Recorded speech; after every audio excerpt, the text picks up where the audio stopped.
sequence of the match between...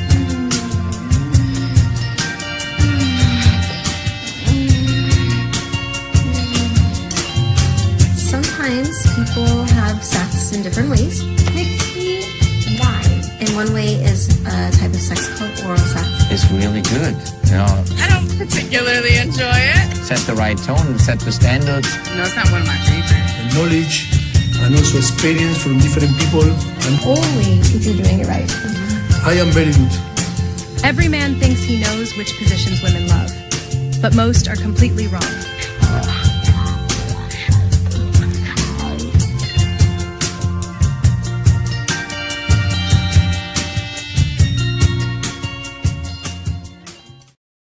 All right, welcome to Straight Red Card.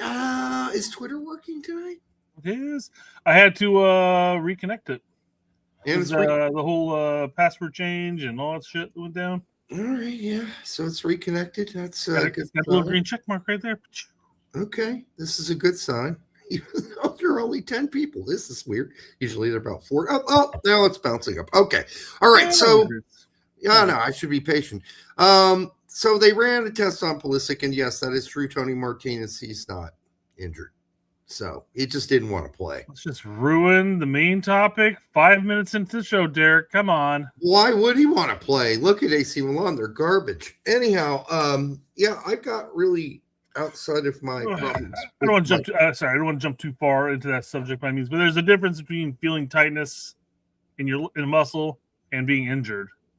You know, he may not necessarily have an injury, but it doesn't take away from the fact that maybe he did feel tightness in his leg or whatever. So whatever. Asshole is where he felt tightness. just puckering up at the thought of playing another minute. Puckering up at the thought of having to play for AC Milan again. God, just don't worry, he's going to be at Man United next year, anyways. I watched that game regardless. I tuned it on. It was abhorrent, egregious, disgusting, repulsive, all kinds of words I can think of. AC Milan are straight up garbage lately. Absolutely straight up garbage. And it doesn't help that the manager can't figure out his ass from his dick. So that's an issue too. So anyhow, dropping down to fourth place, tied. They may be exiting the Champions League soon.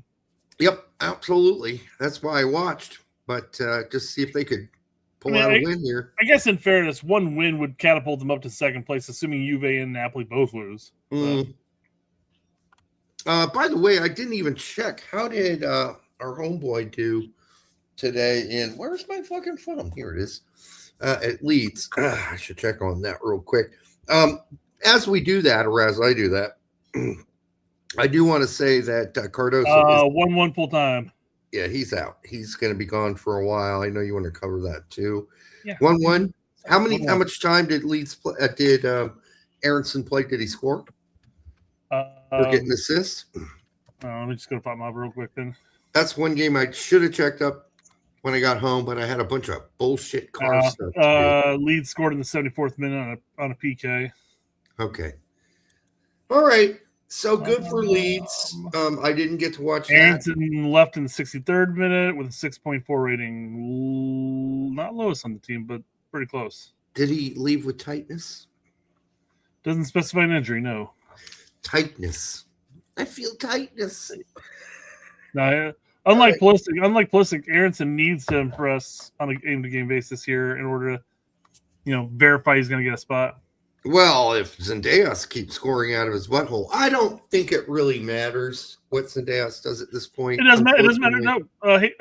What is Jesus Perez? That's the assistant, right? Yeah. He came out and flat out said, "Hey, we already know what our provisional roster is, but they haven't released it." Right. I mean, if he slides in there, it's only because a bunch of guys get injured at this point. So we'll see what happens. How big of a provisional roster is it? We know. I thought it was going to be around 28, and I was always under the impression they weren't going to do that. They said, no, we're not going to do that several times, and now they're going to do it. Well, I think maybe they're doing it because, Testman, Way, Pulisic are all coming up lame this weekend. So Yeah, maybe we should invite a couple other players that could possibly take their spots, and we'll evaluate them in camp before the World Cup. Mm-hmm. Yeah. That's my assessment, at least. Anyhow, I don't know what happened to me, but today I just started thinking about the U.S. team, and I just started getting really negative. So I got to get out of that mode. But I just have like really bad feelings today about it all, especially with the injuries starting to pop up again. And I just don't know any other team that has as many injuries as we do on a regular basis. I looked at it. I've looked at the German team, the English team. There are some injuries, but not like fucking 6 or 7 guys at a time like we have had this season or the last 2 years, 3 years. But it makes me wonder. It makes me wonder because you look at all these other countries, especially in Europe, even South America and stuff like that, and they're going through these professional academies at a young age. When I say young, I mean 11, 12, 13 and up and so forth. Like, not necessarily like below 10 or anything like that because they don't. I don't think they have academies at that age, but they're going through these academy programs where they work on certain things like mobility training and, working on very physical aspects. Where you look stateside, there might be MLS clubs might focus on that some, but we, as a nation of clubs, don't. Mm-hmm. They don't focus on that aspect. They say, hey, we're gonna go out there, we're gonna do these drills and go on. So when our players become professionals and stuff like that, all of a sudden they're getting, pulled hamstrings and torn ligaments and all sorts of various things that maybe other teams don't experience as much because again they have years and years and years of mobility training. Yeah, well, we heard that from the guy that last played in Greece too. Played in Scotland. No. Guy played in Scotland, played in Greece. Can't remember his name. Anyhow, it says May 11th preliminary lists. That I was not connecting that with the roster. So if we're talking about the preliminary list, that could be ginormous, as many as 55. And that's the thing, right? I mean, the 55-man list could go in, and that could include everybody under the sun. I mean, once you get to 35, at that point, you're kind of throwing everybody in there. That's just a brief reach around to all the players that aren't going to get a phone call. Yeah. Like, hey, we thought about you at least. How's that? Right? So that's when you put the Zendejas on there and maybe the Lunas at this point. I don't know. And then with Reina scoring, we'll get into that as well. But this is too good of a transition from Tony saying 5 goalkeepers. So I wanted to play this real quick. I had this pinned later in the show when we talk about the roster and stuff like that. But here's Timmy. What? You're required to have 3 goalkeepers on a World Cup roster. I know, right? Let's listen to what Timmy has to say. I wouldn't bring 3 goalkeepers to a World Cup. You have to bring 3 goalkeepers because of training, which is crazy. You have to bring because of the training. Like your first goalkeeper, I didn't think about he ain't taking a lot of shots. It's mandated. Or goalkeeper during the pre-tournament, whatever. Like you could just have a goalkeeper in training, couldn't you? I mean, wasn't there a video recently of Donovan saying that it surprises him how many of these youth coaches and directors claim they know more about youth development than he knows more about soccer than he does. So I only bring this up because they're talking about, I wouldn't bring in 3 goalkeepers. Well, yeah, if you had full control of your roster, yeah, why would you bring 3 in there? But yes, FIFA requires you to bring 3 goalkeepers. A 23 to 26-man roster, you have to have 3 goalkeepers. Otherwise, you just throw Wes in goal. Okay, why not? He plays everywhere else. Why not?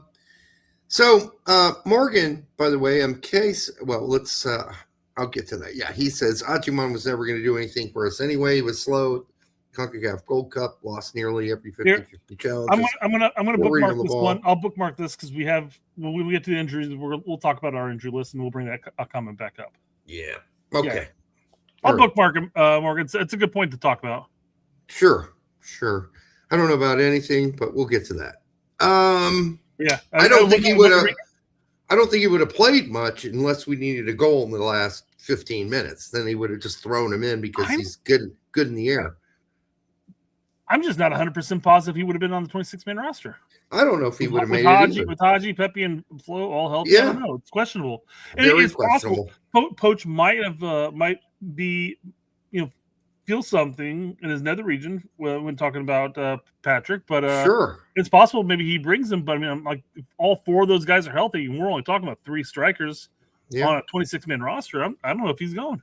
I don't think so, but we could be wrong about that. That little tangle might mean a lot to him. Yes, 27 says, "What the fuck does Tim Howard want to do if we have a goalkeeper injury?" Laughing my ass off. He talks about. They do talk about that later on in the video, where it's like, how many times in World Cup history has it ever come down to a third goalkeeper? True, but it is still a redundant conversation because it's required, and they should know that. I don't know why they're having the conversation. They should, right? Again, if everybody has a full control of the roster, and FIFA doesn't have any regulations as far as what you include, who you include, and how many players in certain positions you include. Sure. Yeah, nobody's taking 3 goalkeepers because They're taking 2. To Tim's point, how often does that happen? Yep. Take 2 and bring in another field player, maybe like a specialist of somebody who can do something late in the game, blah, blah, blah, et cetera, et cetera. That's kind of his point anyways, but unfortunately, they're ignoring the fact that you're required to. Both of them have been to, whatever, 3 to 4 World Cups. Yeah, you would think they would know all this. Yeah, why maybe, are you having a needless conversation about something that you can't do anything about? Maybe they're sitting there. Maybe they're sitting there in their hotel rooms at the World Cup, going, "Why the fuck did we bring 3 goalkeepers again?" They shouldn't be. It's for training purposes, Derek. Yes, it's just for training purposes. It isn't that FIFA requires you to bring 3. It's just training. All right. Yeah, you can't train with just 2 goalkeepers. You have to have a third. You have to have a third there to train. Somebody's got to be able to warm the balls up for the keeper. Yeah, shag all the balls that get shanked over. Yeah. Yeah, absolutely. Got to have the ball boy keeper. All right, what else we got here?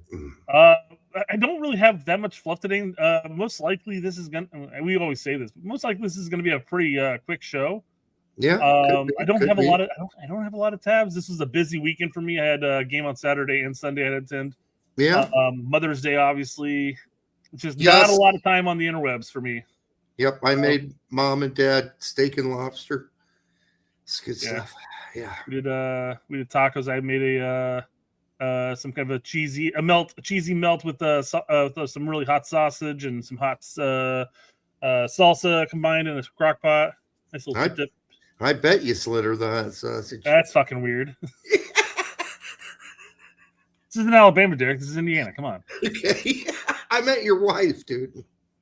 Oh, fair enough. I guess I didn't specify that we went to my parents' house for Mother's Day. Oh, no, I don't know. That was really weird there, Derek. I was like, weird thing to say. See, I had all the information in my head, but apparently I didn't say it out loud. Yeah, you didn't. So I just assumed you and the wife had a wonderful Mother's Day, getting together for dinner. All right. Where are we? To my point, I don't have a lot going on today. We have the main topic. We got a couple of dual nap panics, some transfer potential news, and then a little bit of soccer fluff here. Yeah, well, I got some complaining to do, but other than that, what else is new? Well, what is the complaining in reference to? I mean, some of the performances. Are you Yanks abroad? Yeah, I'm only in a couple of the big ones, but fair enough.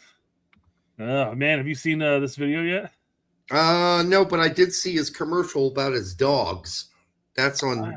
That's a regular commercial now, leading into the World Cup. On top of the one where it imagines the U.S. winning the World Cup, and at the end of the video, two couple guys at a bar, they're like, "That'll never happen." And Michael Rosioni from the Miracle on Ice is there at the bar and turns to them and says, "Don't you believe in miracles?" My parents found that really hilarious, that commercial. Yeah, this weekend. Yeah. I know a lot of people had a problem with that commercial. I didn't really have a problem with it per se, but I don't either, because they're still referring to it as a miracle, which is what it would be. It would absolutely be. Yep. But we watched the Arsenal game this weekend together on Sunday. So that was interesting. It was fun. Good game for the most part. All right. What is McKenny going to do to us here? You know how hard it is smelling this? Whoa. Oh, and not being able to eat it? My weight for me, it's always been like my kryptonite. Every single coach that I've had has always arrived and Wes needed to lose weight. Yep, Achilles heel, baby. Yeah. I don't know about kryptonite. It's an Achilles heel, It's but a- not yeah. right now. Right now. No, he's fine. But that's his point right here. Somebody's like, "Oh man, I can't eat those burgers." I'm like, no, you can eat the burger, dude. Yes. You could skip out on the bun if you don't want a bun, Yes. or you can have the bun and just have one. Have that in a salad.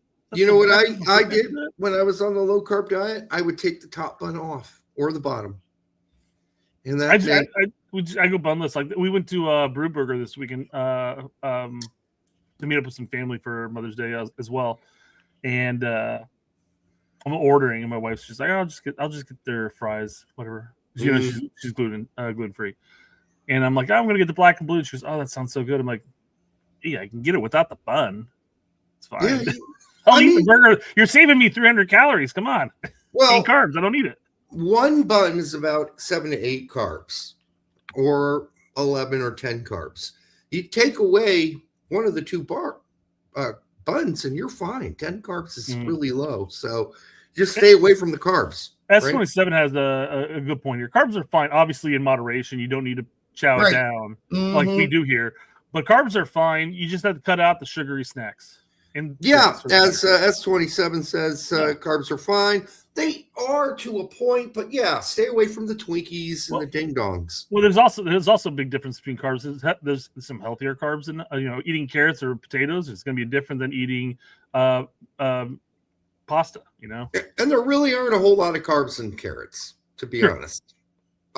So you'd be fine with a carrot. Now, corn is coming up a little bit more on the sugars, but that's right. You do get the sugar, you just don't digest the rest of it.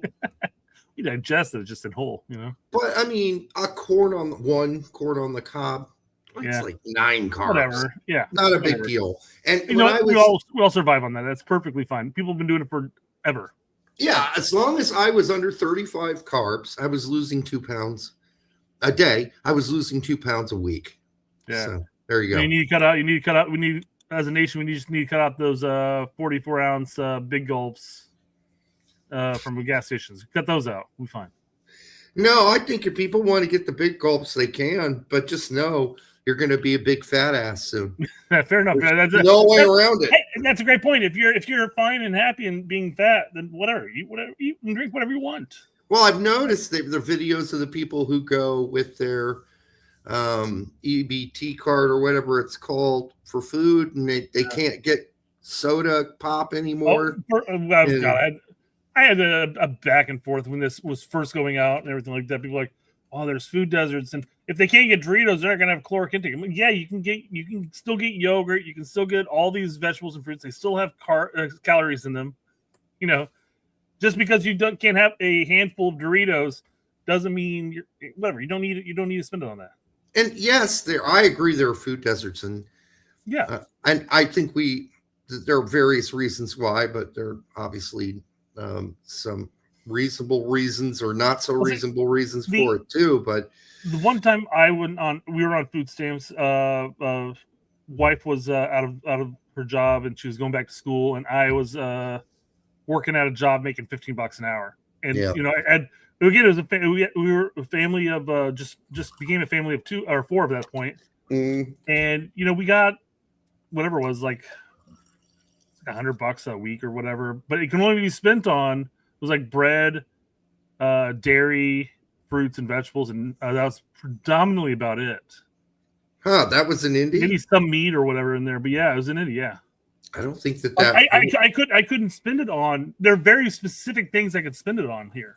That's odd. I don't remember as far as doing the research on that being true until pretty recently. Huh. Well, it was it was pretty recently. I mean, 2018 range. Okay, that makes about sense. But I thought the bigger changes happened recently under this particular administration. Nationwide, yes, I'll agree with you on that. But I will say this: the way the system is set up right now, yes, people in poor communities are getting killed faster from shitty foods being the only option in a lot of places, but also because a lack of education on diet in general. Like that's not something you learn about anymore in school. Like home ec isn't really a class where you're like, and even when it was, the fucking food pyramid was upside down. It was completely upside. Grains, you're supposed to eat grains before everything else, and meat was statement of breakfast is the most important meal of the day was generated by the cereal company. Absolutely, it was. It wasn't the most important meal of the day. In fact, most people skip breakfast. They grab like a drink or something like that, but they moved on. Yeah, I ate lunch and dinner. I just eat a breakfast bar in the morning. That's it. That's it. Not a big breakfast. Okay. I rarely eat breakfast. I'll eat breakfast on the weekends because I'm getting up and I have a full day of things to do. But most of my day at school and stuff like that, I'm sitting on my ass. Yeah, I know. Me too. Well, not true. I'm up in front of a class quite a bit of the day, but second, third, fourth period, I have no class. So there's that. I mean, I have an advisory homeroom, but in fourth. But yeah, not much going on there. Derek, he just basically told me, he's like, yeah, I work, I got first period, and then I don't work until the end of the day. Until fifth, essentially. Yeah. Sorry, we're on block scheduling, so I mean, it's a bit when you start talking about like missing this period, it's like that's the entire fucking day right there. Well, there are 8 periods, so I got first period. Then I used to have a middle school class in third period, but both of the middle schoolers, well, one found a home, was adopted, so they left, and then the other one just plain went nuts. So we don't have any middle schoolers left, so I have no more third period. Anyhow, point being, yeah, I got some time. Anyhow, I like big buns and I cannot lie. All right. I do like I do like bread, though. I have to admit that was the hardest thing, bread and pasta, to stop eating. So, all right. Yeah. What do we got next? We'll just finish out the video real quick. Oh, I know Wes a little bit on a personal level. It's not a secret. He's struggled with his weight at times. If he could just lean up a little bit, boy, the sky is the limit for him as a player. It's ironic. Call me Big Mac, but I can't eat burgers. Now, Derek, eat burgers. Derek, we talked about irony and how people generally don't understand the terminology. Is that a good use of irony? I mean, they call me Big Mac, but I can't eat burgers. No, not really. So you're saying Weston is like Alanis Morissette in this case, right? I mean, it's ironic, I guess, in a sense, except that it's untrue. He can't eat burgers. Meat is fine. It's shit. Oh, I'm sure he eats various other meats. I'm sure he eats very lean meats like chicken and fish, probably at this point. Well, I mean, those are preferred, but you can eat a burger. Just don't have a bun on it. We were talking about. Have you heard about the Lone Star tick? Yeah.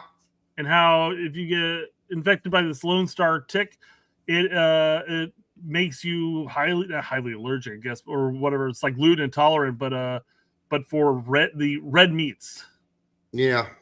And that sucks. I'm not I don't lean into a lot of conspiracy theories, but you have a whole bunch of people talk about cow farts for the last 30 years. Now there's a tick. Now there's a tick that makes you allergic to cow farts. Yeah, and I saw it. I don't know how true it is, but like boxes full of ticks just thrown out. Yeah. When Tech criticized Wes for this, people went at him for a few years. They did, because we said it too. At least we've been criticizing his weight consistently. 4 years. I mean, every year at UVA, he's fine at the beginning of the year, and then at the end of the year, he puffs up. Yep. We talked about it. This is the first year where he's been solid all year long. Yep, we've been saying it even longer than that. Nobody came after us, but we're probably harder to stir up. All right, what else we got? You got everything? So jealous. Why? This smells amazing. Then eat it. Eat the meat. There's nothing wrong with that burger. Put some lettuce, tomatoes, and whatever sauce you want, as long as it's not. Well, ranch isn't bad for you either. I mean, there are very minor sugar contents in ranch dressing. He could put that on it if he wanted to. But mayo is just eggs and oil, and it's no carbs. Use some fucking mayo. Yeah, put some Dick's mayo in there. It's great. some Dick's mayo and put some ketchup. Ketchup, you're not going to use a lot of it. It has sugars in it, but it's not going to make you fat unless you're just squeezing the bottle into your mouth and consuming it. Yeah. All right. What else? Tony, I do agree, man. Meat is, when you say meat, hamburger and all forms of cow are incredibly expensive these days. I mean, even chicken's expensive these days. Yeah, I eat a lot of fish and pork. I don't know. I don't miss. Pork's like the only meat that's not expensive these days. The only beef I eat on a general basis is on my pastrami sandwiches, my pastrami and turkey sandwiches. Tell you, man, I look at the ground beef and I'm going, $18 for 2 pounds of ground beef. What the fuck? Yeah, I don't know what I do with ground beef. So I mean, except make hamburgers, which I don't have kids, so I don't. Spaghetti with meat sauce? Yeah, I have made a bolognese. Tacos? I could, again, you have a family. I don't. I am making a meal for one, unless I'm at my parents', and then they don't want bolognese. My parents don't like bread sauces, so we eat cream-based sauces. So there you go. Anyhow, what else we got? We have yes, we know it's Duke's. We're kidding. It's an inside joke at this point. Yes. That was a great 2 or 3 minutes, Derek, of Dick's mayo. Yeah, Dick's mayo is the best mayo out there. You should try some Dick's mayo. I'm like, I really forgot sure? I forgot the name of Duke's mayo, and I called it Dick's mayo. So my bad. My bad. Yeah. Do not panic. Do not panic. Cap them now. Cap them now. Derek, you are Nostradamus or Damus. Nostradamus. Let's not go with the dumbass, but although that's been true, not in this case, definitely not. No, I've been calling this for a few years, and here we go. Figueroa, incredibly vocal the last 6 months or so. Yeah, but I said it, I think maybe a year and a half ago, the first time I ever said it. Yeah, I'm just saying you've been very vocal of it recently. Anytime he comes up, because he's been a part of the the Liverpool 21s or whatever, or whatever they are, and scoring goals, the bucket loads at least by 12 goals. I'm not sure how many he's got at the end of the season. But what did I say about that? I said, yeah. Well, do you remember the conversation we had? We did this on air. You're like, what was the last leading goal scorer of the U21s, whatever, in England league to become anything worthwhile? Basically, I'm paraphrasing what we said, basically. And yeah, it wasn't a good list. No, it was not a good list. It's not a good list at all. It was a list of fucking nobodies. So nobodies. Like the fact that he has labored so long at Liverpool. Like if you're 19, you're 20, and you're still laboring with the U21s, and you haven't even been loaned out yet because nobody really was like, "Oh, we're hot. We want to loan this guy at the championship level." Nobody. League One, nobody. So my whole thought was, I have actually watched games, and I think you have too with the youth teams. Mm-hmm. It's not been that impressive, and so the fact. That's why I've been saying the only national team he'll be playing for anytime soon will be Honduras, because it's also a whole lot fucking easier. Yeah, it's because people are losing their minds about this. Again, this is dual nets. It happens. It's going to happen. It's going to continue to happen. And this is no great loss. We're going to win some. We're going to lose some. And the way I word this is, it always sucks losing out on a dual neck, especially at 20. You never know what type of player he's going to turn into being. Maybe he's going to be a flop continually, for at least would have been for us. Maybe he's going to succeed with Honduras. I don't think he's going to be to what extent? But... Well, we have no indication of that besides youth performances. I don't think he's going to be a flop. I think he's like a League One championship level player at best. We got to see minutes. He hasn't got any. Yeah, well, the fact is he's 21 years old. Nobody seems to give a fuck. So there's that. Again, like I said, I hate losing out on players, and everything I've been reading. And I when it comes to like dual nets and stuff like that, I tend to flock over to Edgar's page to see what he has to say about it. He seems to have his, ear to the ground when it comes to that group. Yeah, And, did he call this? Well, he up until recently he's been saying he wouldn't be surprised if he did, but he also thinks that he's not going to. But yeah, it's just like, hey, good luck for him, type of thing. Like, hey, whatever, it is what it is. Yeah, and people are like, oh, we're losing out on a top prospect. We don't have any good striker prospects. I'm like, our two strikers right now are 23 and 24 years old. They got at least 2 World Cups on the available to them in the future. We are not losing out on a great prospect. So just so people know, there's no need to panic here. If K-Roll Figueroa becomes an MLS player, that might be about his level at best. Just saying. Yeah. Right. And then, so speaking of replacements for K-Roll and this stuff, Tony tagged us in this as a joke. Of course, he doesn't think, obviously he wasn't being super serious with this one. Right. But he's like, apparently Poland waits for Julian Hall to make a decision. Apparently they're going to give him a call up or something like that. At least according to Total Polish Football. And you had to look up. You got to look up to see who Total Polish Football was. Total Polish bullshit, because he's not Polish, right? It's an account from Singapore, currently residing in Canada, happens to follow Poland. That's a crazy turn of events for a Polish expat, Yeah, that's pretty weird. Now, it could be a guy who's, been all over the world. Could be. He could be. Yeah, exactly. So that's very possible. The fact of the matter is the only way that Poland's going to get him is to give him like a World Cup spot, this World Cup. And even then, that's what I would call a predatory cap. Oh, yeah, exactly. So, I wouldn't do it if I were him, because that's what that is. It's a predatory cap. You don't know how good you're going to be, Mr. Hall or Swartsky or whatever your mother's name is. Zakrzewski. Anyhow, there is no rush, Julian. There's no reason to make the decision now. Just hold your horses. Unless you really want to ride the pine for a World Cup, which is what you will do. You'll probably get 10 minutes somewhere in some game to cap tie your ass. Other than that, you're not going to play. So I don't see it. Larry, do you have a whole new account again, Larry? How many emails do you generate to create accounts, Larry? This is crazy, man. Just stick with one. Quit mixing it up here. Crazy. You're crazy, man. We go back here real quick. Matt D says, he was born in Honduras. And I remember what Edgar said. I'm pretty sure this is what Edgar said. Or at least I think it was Edgar that said this.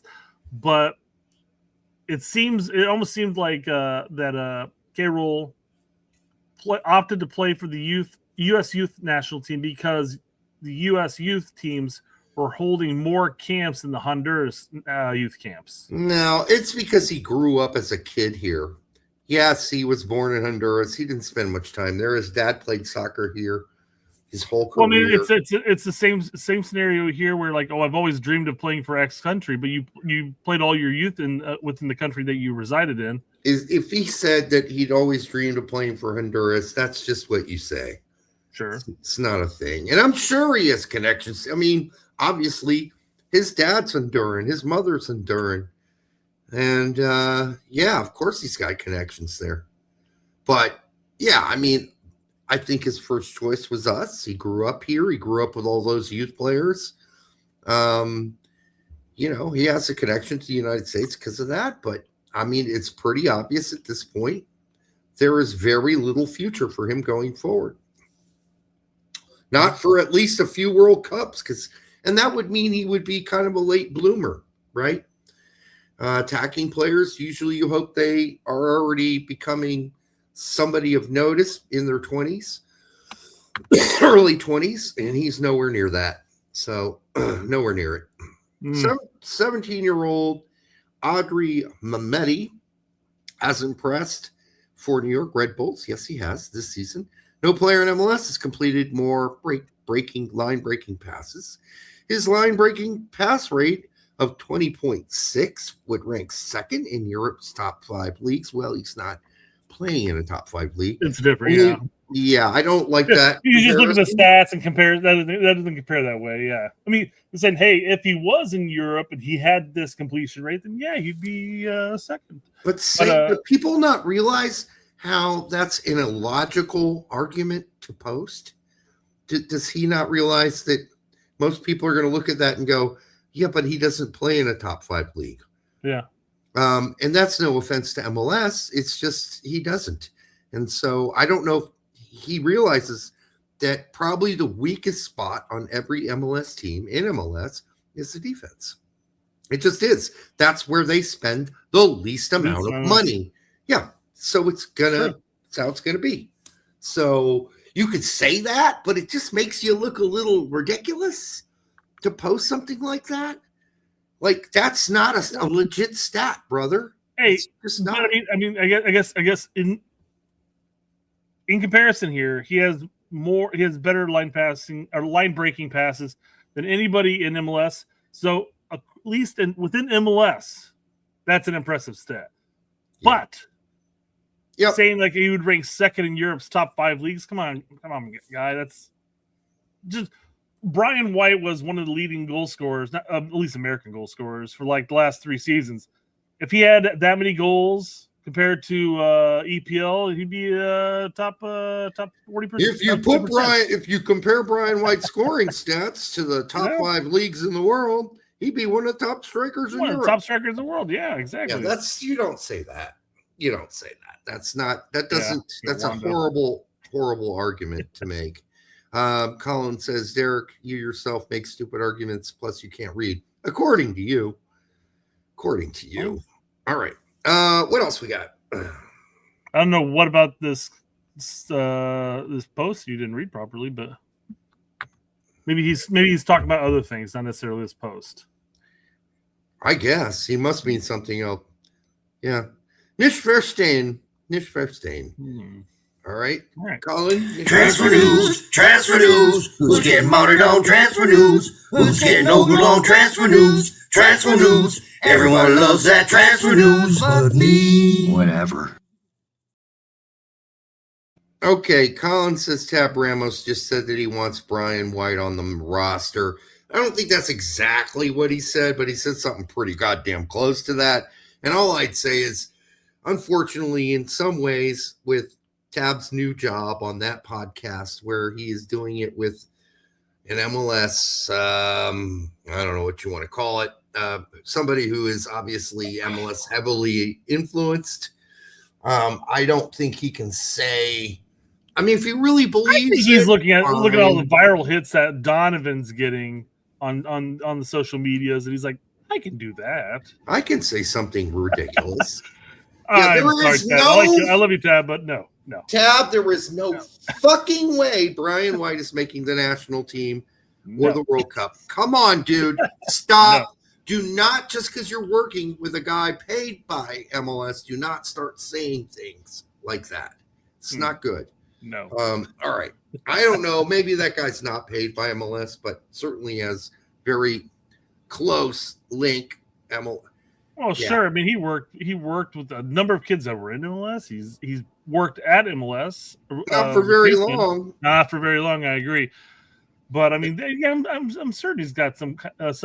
He definitely has some cultural ties to. Well, and he wants a job, and you can't go shit on MLS and hope you're going to get another MLS job in MLS. So that's very.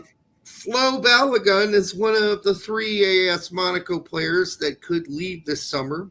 Balogun has strong interest in the Premier League. I could see that. And Monaco are hoping to make a nice profit since they bought him for $30 million.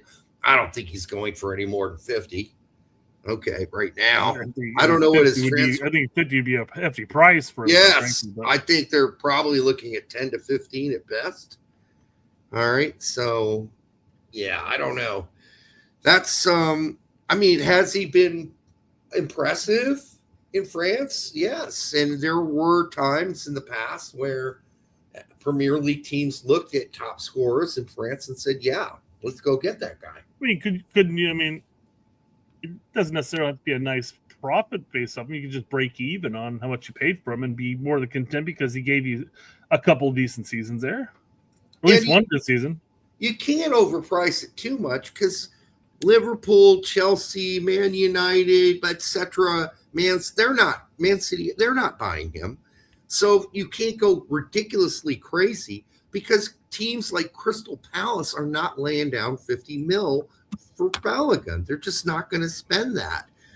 Or Everton or wherever the more realistic teams he would go to, they're not spending 50 million. What is this transfer market value? I will look at it, but while I'm looking for it, here's post. Did you see this? Are you covering the news that Drake is bringing 100 million of investors to Venezia? Listen, they just had their little parade. Busio was the star of the team this season. There's hope for Venezia, right? There really is. So he's only worth 30 million right now, according to Transfer Market. So if they're expecting to get more than that, he's not moved up any from what he was purchased at. He bought him for 30 million. He's worth 30 million. And I think at best right now you could get 40 million for him, maybe 38. You're making 8 million, but it isn't the killing that people are thinking about. All right. I just think that's ridiculous. It's not going to happen. So good news for Venezia. Yeah. I mean, they're going to have to go out and sign some people. There are weak parts of that team. If you're Buso, you're hoping they don't replace you with a signing, which they won't. God, that'd be brutal if you're like the best player of the team and you move up to Serie A and they just replace your ass. I don't care how much money they have. Excellent players who can go play somewhere else will take less money to go play at Lazio or Naples or Roma rather than take more money. Unless it's considerably more, which I doubt it will be. Then they'll go play for Venezia. But you could go out. You could with $100 million. You can go out and get consistent Serie A players that are lounging in the bottom half of Serie A that aren't going to drive a lot of Roma or Juventus or AC Milan or Inter Milan, etc. type of interest. But these players are good Serie A players, and you can bolster your team and make sure that you don't get relegated yet again. But what typically happens in Serie A is the best players on the bottom half of the table get bought by the top half of the table teams, leaving Venezia, who is a promoted team, still going to leave them scraps, I think. So what about those seasoned 28, 29-year-old Serie A players that aren't necessarily going to get the bump up to the upper half, but are still getting I think they're players? I think they're more likely to get seasoned players in their early 30s, honestly, who have maybe 2 or 3 good years left, than they are going to get 28s and 27-year-olds still in their prime. I'd be surprised. I mean, we'll watch. We'll keep our eyeballs on it. But listen, we're coming up. You just went down the season before. I think people are like, hey, it's kind of a roller coaster team. That's a crapshoot. Do I really want to get involved with that? Okay, they're offering me a couple million more than, let's say Napoli. Well, I'm going to stay at Napoli. Napoli, yeah, I'm going to stay up for sure. But Venezia could go out, since they're going to get 100 million. They could go out and get Brian White. Yes, Brian White, game changer. Hey, you know what? I hate shitting on Brian White here, but after that comment, I just had to say something, I guess. After watching a lot of Serie A games this season, I'd have to say I'm not that impressed. I'm not sure that Brian White couldn't play for a bottom 5 team in Italy. I think he could. Sure. Yeah. No, absolutely. No, bottom 5 team, practically a Serie B team at that point. So, yeah, I think so. I mean, if Novakovic can play for one of the top teams at least years ago in Serie B, Frosinone, and almost get promoted, then, of course he's playing for Reggiana this season, and they are going down hard. 90% of U.S. men's national team fans are going to go, who? Novakovic. Who? Yeah, who? Who? We talked about how Flo's market value really didn't go up at all. Well, technically, it did go up. It just, took 2 seasons for it to get back up to where it was when he came over to Monaco. Yep. So He had a flub of a couple of seasons there, injuries, just not performing, and then boost this last season. Yeah, and I haven't really seen instances where transfer market has been so far off that I would say they're so far off. They're just not so far off here. He's just worth 30 million still. If he's worth more than that, maybe 35 at best. But then again, some teams throw around some crazy money at desperation. We saw the kind of money thrown around at Josh Sargent, right? But that was still in the 30s. At least it was reasonable. If they're thinking they're going to get 50 million for Balogun, I just don't think they're going to get that. Don't think they're going to get that kind of money. So nice of you to make fun of Brian White. Okay, well, I thought like I said, technically we said he could play in Serie A. That's what I just said. I thought. All right. Not really even sure if Tannerman is better than Busio. He was when Busio and Tessman played together at Venezia. It's pretty obvious who the better player was. Kermashi's a bust. Kermashi's severely injured right now. Yeah, I don't know if you can say Kermashi's a bust because here's why. He finally got to start, and he had a great game. Such a great game. He got to start the next game. And that's when he got injured early in the game, and it was over. So right as he finally seemingly had broken into the starting lineup at Parma, boom, he's out from an injury. So absolute shame, really, what happened. I'm not going to call him a bust yet. I'm going to give him time and let him come back from this injury. All right. All right. For the 107 of you here, make sure you like, subscribe, and share it with your grandma. And good to have you all back. All right. What else we got next? Jump into some World Cup news. Just some news, not necessarily talking about U.S. national team, but just some World Cup news. All right. Report from Polymarket Sports saying that FIFA has been delaying significant payments to resellers of the 2026 World Cup tickets. Many fans have accused FIFA of not paying for months after their tickets were purchased by other fans on FIFA's resale platform. Boo fucking who? Boo fucking who? Yeah. I'm sorry. I could give two shits less than the resale market. Whatever. I don't give a rat's ass. Yeah, it seems to me a lot of the resale market was done because they said, yeah, resale's going to be fine, right? We're going to set up a website for it. And now they're looking at people getting totally, ripped off. But you know what they're paying for, the tickets, even though the prices are significantly higher than they should be. And they're probably saying, does that mean if we allow the sales to go through and we pay these people that we're condoning their activity? Will it make it worse? Maybe if we don't pay them back right away, people who are into the resale business will say, oh shit, I'm not going to buy FIFA tickets to resell because those guys look like they might pay me back when I sell my tickets. That could be the strategy they're going on right now, making resellers nervous. FIFA could be doing God's work here and making sure that they destroy the resale market. But Brett, they're fully aligned with Satan here, as you well know, and have been. I can only think of one reason why FIFA would delay payments to resellers is that they really just want to bankrupt the resale market. Well, they certainly want to scare resellers away. Yeah. I think that's the strategy here, to scare them away by not paying resellers their resell.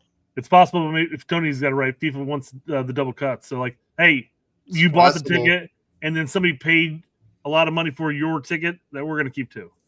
We want half of the money you made. What you going to do? Yeah. We want 15% of what you were going to. So we're only going to pay you back 85% of what the resell was. And sorry if you lost money in it. Hey, right? BMR, if he destroys the resale market, I'll say that. Did you really say that in 2026? No, you 100%, 100%, Derek. Fucking Infantino with the infant mind.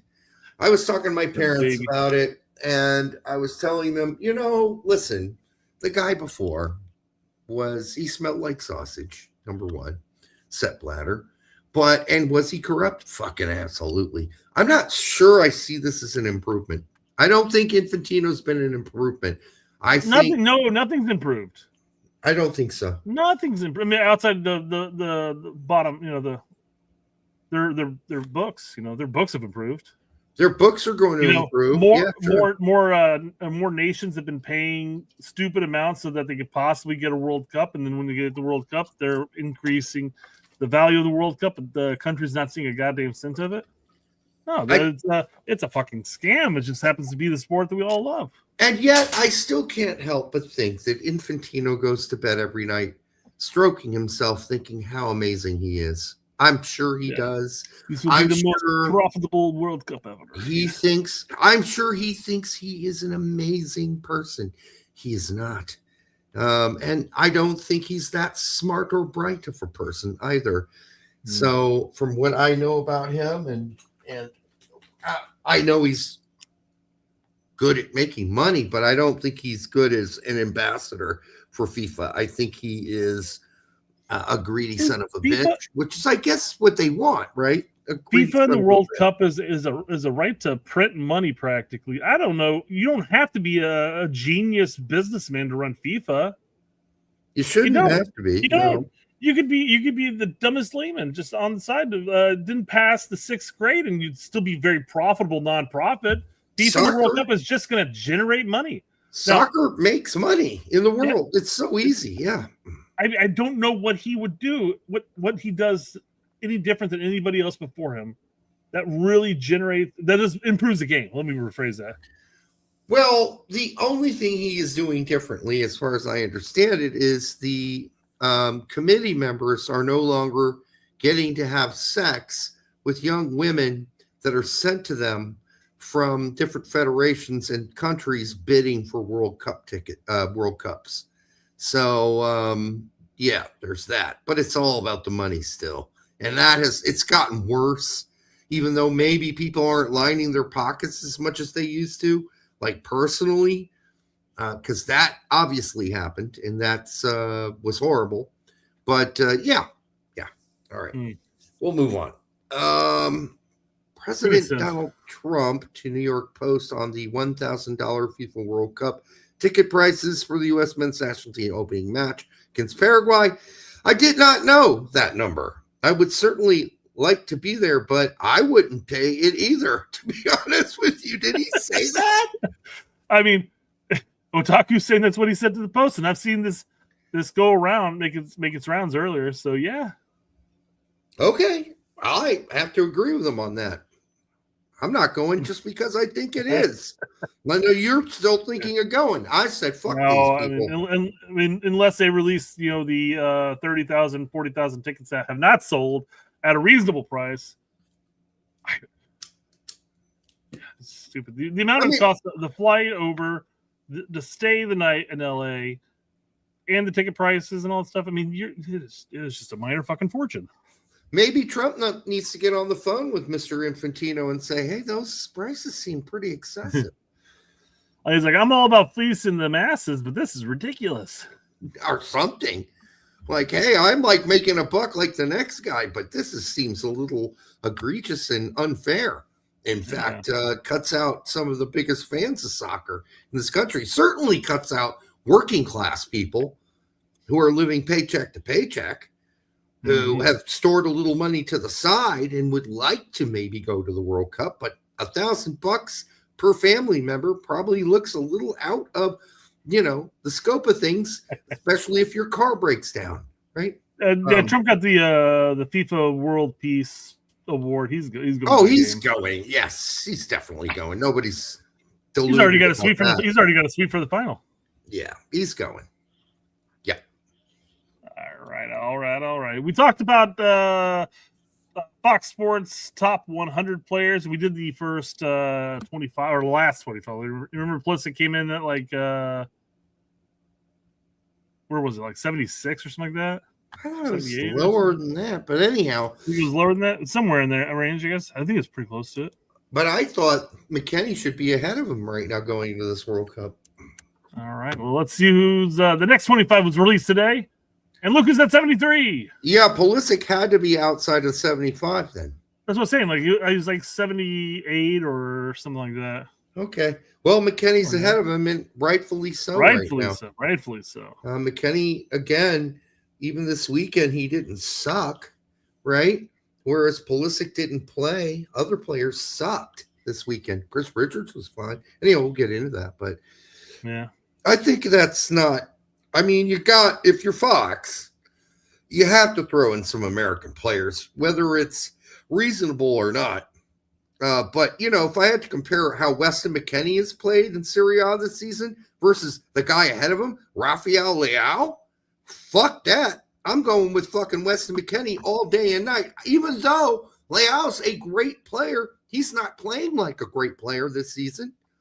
That last game I just watched, on top of many others I've watched this season, and granted, for many of the games, Leao's been asked to play out of position, so that doesn't help.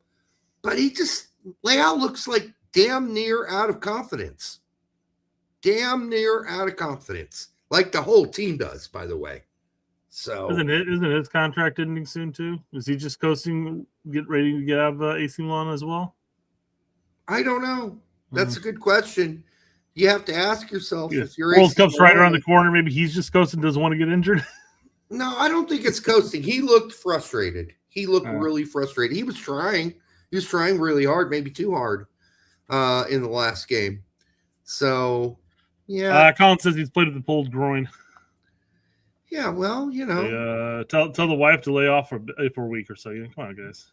He needs to quit having her stretch it so much. Yeah. Yeah. Go to easier positions. Just stick with, like doggy style. That's pretty easy on the groin. Or missionary, right? Don't try any of those weird stretchy ones. Where you're like resting on your head, and your back is arched, and your toes are the only thing supporting you under. And don't do any of that weird shit. Don't do the Amazon. That'll help the groin, right? Don't do any long stretching during the pulsation. Just short pumps. Okay. So we had Pulisic, and then we have West, and I can't imagine another U.S. player being on this. No, there shouldn't. I think at this point, it's done. No, those are the only two that I would imagine would be on here at any point. No, there are going to be no other American players on this list unless somebody at Fox has lost their fucking mind, which is possible, I suppose. You could find a way to slip Adams on here if you are Wallace or, the group making these decisions there. So we'll see. Richards can't be on this list. He's an important player for us. There is no doubt about it, but he is not a top 100 player at the World Cup. Well, I mean, on top of that, Crystal Palace is where they're like they're above relegation, but I mean, it's been an up and down battle. We've staved off relegation, but yeah, top 100 now, it's not going to happen. And the only reason, I mean, Pulisic and Weston are in contention. Obviously, Pulisic had a great first half of the season. Weston's had a great season period, and they're playing with top teams in Serie A at this point. So, I mean, they're going to be in contention. I mean, you could say that Pulisic's playing for a top team in AC Milan, but they look like one of the worst teams in the league right now. So end of season burnout is the problem, unfortunately. I guess, or you're playing a bunch of guys that started this last game. I'm like, who's starting? Who? Jedi missed out such a huge chunk of the season with an injury, and then he came back, and now, Derek, you can attest more to this, but I mean, his position's not guaranteed. I mean, his position's guaranteed on the U.S. men's national team, but it isn't on Fulham. But Sessegnon is injured, so as long as that's the case, Jedi's going to play. Looking at just the rating, and again, I know it's FOTMOB rating and stuff like that, but yeah, it looked like he may have had a pretty decent game this past week. So last season, Jedi should have made this top 100. This season, kind of hard to make that argument, as he's pretty much lost his regular starting spot to Sessegnon. So we'll see what happens. And when he has started, it's been good game, okay game, game, okay game, good game. I think it's tough for him to make the top 100 this season because he was injured for a healthy chunk of it. Yes, and then he's still recovering from surgery. So, and that's been a roller coaster for him as well. He's just not, as Tony Martinez says, He's just not been the same as last year. He Mhm. hasn't. And I know I watch every fucking Fulham game. So there you go. Yeah. I mean, this is not Jedi from last year or last season. It's just not. Sure. Any way you slice it. It's okay to say last year. We all know what you mean. Yeah. I just want to be super accurate. Well, last year was just like December, November. What are you talking about? It was like 4 months ago, 5 months ago. Yeah, you know how people get. I get you. I hear you. I mean, our people aren't like that, but people who might watch the show later and make comments in the comment section. Well, yeah, I mean, he wasn't very good last year either. No, he barely played last year at the end of the year. He was injured. All right, go ahead. All right. What stands out to me is Weston McKennie, boys. He is having just a fantastic season. The guy just signed a brand new contract at Juventus. He's playing week in, week out. He's playing a number of positions. But the most important thing is now he's playing further forward up the field, and he's shown that he can score goals, create assists. He's a gamer, fully deserving of 73, and could make an argument he could be higher. Higher. I agree with everything. It's not optimized. I don't know about higher, maybe. Not much higher. I wouldn't go It's tough. much When higher. we start talking about like top 100 players, I mean, you're looking at top 5 leagues, top 5 or 6 teams in each league, for the most part, not necessarily consistently, but I mean those teams are loaded with quality players that are. I mean, playing you're looking well at So I mean, it's top 100. I mean, it's still a hell of a thing to crack. There are bench players on France that are better, all right, than most of our team. There are players who play on the bench for France and Spain who are better than our players. It's just a fact. Mm-hmm. So if you start looking now at Germany, well, they're not a great example, or England, or you start throwing in Portugal. Yeah. Okay. Now it's getting really difficult. I would say if you threw in Italy, but they're not any good anymore. Sorry, Italians. And officially not making this World Cup because Iran is going to go. Spaghetti fresses, as my mom would say. Always pro-Italian, my mom. Spaghetti fresses. All right. Go ahead. Sorry. I know it's not often I say it. loud, And Mo. I almost don't want to say it, but Just say it. But I agree with everything Stu said. my God. It's. But you're right. Ever since he came into the national team, when he's on the pitch, the team has a different kind of bounce to him, right? He's expressive in everything he does, whether it's attacking a play in the final third, or if it's being on the opposite end, defending, tracking back. One of the beautiful things about him is he's so adaptable. To me, he's growing into being probably the most important player on this team. I'd agree with that. I really do, especially as Pulisic sort of seems to over-try, play hero ball, lose his confidence. There's one guy that's not lacking in confidence right now, and that's Weston McKennie. I'd give the same to Tyler Adams. That dude never would lose his confidence, period. Well, Pulisic's he's 28 now. 27, I mean, his 27 for a guy who's built highly around pace, taking their players on 1v1, that type of stuff. I mean, as you age, you're gonna lose a step. And if you don't make it up in other ways, and I think Pulisic has made it up in other ways too. He's still a very good player, and I think he will be a good player. But I mean, Weston's never relied on his pace, and he's succeeded in all facets of the game. So can I just add this, that people are pretending that every game that Pulisic has played this season for AC Milan after the new year has been horrible? That's not true. That's a stupid statement. Yeah, I've watched them all. This whole panic mode thing, I wouldn't get into it. Just recently, he had a game where, yes, okay, he dribbled through 3 or 4 players and his shot couldn't finish. But he still got some of that. That's still there. Well, I mean, what a lot of these people are looking at, not necessarily game by game, saying that the second half of the season, they're saying, well, he hasn't scored or he has 1 assist all of 2026. Okay, I mean, yeah, it's unfortunate. His scoring drought sucks, especially how strong he started in the first half of the season. Even with that scoring drought, he's still top 2 or 3. I'm not sure. Goal scorer for the team. Well, I think the panic mode is coming in because regardless of those stats, people are thinking, well, this guy's not at his best going to the World Cup. And I totally get that. I just wouldn't say he's a piece of shit which is what you often hear sometimes on Twitter. He's not garbage. He's had some good games. He just didn't finish, right? There are a lot of people out there going, "Oh, maybe Pulisic's lost his starting or locked starting role." Like, no. Oh my God, no, Pulisic's healthy. There's no chance in hell you're not starting him. It's not well, going to happen. I saw a post today where he's on the outskirts of maybe not even making the team anymore. You got to be fucking joking. Maybe due to this fake injury he's got going on right now, but no, this was not because of the injury. He's been that bad. They said no, he has not been that bad. AC Milan's been that bad. And he's been played as a central striker alongside Leao. That's not his position. So you put him back on the wing. I don't know what Allegri is fucking doing at AC Milan. It seems to me he had a fucking minor stroke. Because ever since he decided, well, we got to play this way. I've got bigger plans going forward. And calling Pulisic sensitive, they play like shit. They play like shit. And then that thing calling him sensitive, that's not really lost in translation. What he's saying is he's sensitive in the sense that Pulisic is a up and down kind of guy. He needs to continue to feel good about himself, or when he's not playing well, he gets down on himself. And even Pulisic has said this on his little Paramount show. The one thing I don't have that the great players have is an endless amount of confidence in myself, and I need to change that. Well, get on it. By the way, that doesn't mean trying harder.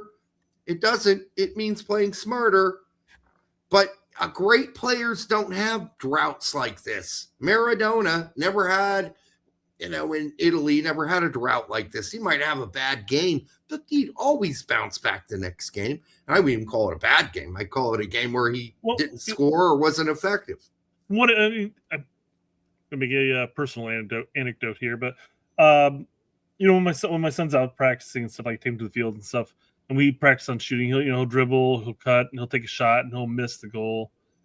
And I can see it. I can see it in his facial expression, his body motion. He's like starting to get down more.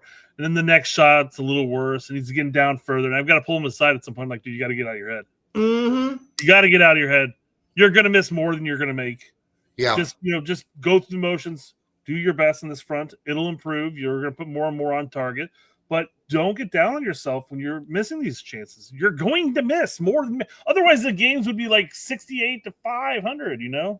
Do we have a picture of Pulisic's crying face? Not to where he's actually crying, but where he looks like he's crying because he's frustrated. It's like, can you get rid of that face, please? Like, that's not a face great players make. Zinedine Zidane never made a face like that. I just had to Google Pulisic's sad face. Lothar Matthäus never made a face like that. Okay. There you go. That's him actually crying, though. He's crying. No, he's not crying right there. He's just this one's crying. Yes. This one's not crying. This is him. You can blow that up a little better, but that's All right, hold on. That's kind of it. But there's like that standing face that he has with his eyes open. Okay. That's really not a good look. And that's closer to it. Yeah. That's closer to it. Yeah. That's really much closer to it. He looks like Eeyore right there. Yeah. Oh, poo. We need to get rid of that face because I don't remember any Lothar Matthäus, Karl-Heinz Rummenigge, Franz Beckenbauer. None of those guys had faces like this. So not that he's even close to their category as a player, but I mean, not even Landon Donovan had faces like that. And the only other face that Dempsey has was, I'm going to fucking rip your neck off and shit down your throat. Like, that's the only other look you got from Dempsey, right? Gio's got the same type of frustrated face as well. 100%. Although I've seen a whole lot less of that this season because, A, he doesn't play much, but even when he does, I don't see that gloomy, doomy, bitchy. I think he's in a better environment face for his mental state, quite frankly. Yeah. Although I'll say this much, I don't think Gio lets his gloom and doom emo face get the better of him. Not I think as much Gio continues to play through it all. He'll get frustrated and very emotive, But I don't think he lets his emotions control his play. per se, Yeah. I just, those are not faces or looks you want to see on a field because the great ones don't have those looks. They just don't. And the only looks they have are pissed and standard mode. Okay, those are the looks great players have. Pissed and standard mode. Not whiny face, bitchy face. Like, that's not something a face should do. I've never seen exactly Tyler Adams have that face ever. Not a single time. I think Pete is making a sarcastic jab similar to what we were saying about the Mehmeti. If he was in the top 5, he'd be a number 2 or the second most line breaking passes. Yes, no doubt about it. That's the joke. Of course, Pete is not saying that Mehmeti will never play in the top 5 league. I think he will if he stays on this trajectory. So I think Pete's cracking a joke at the stat, quite frankly.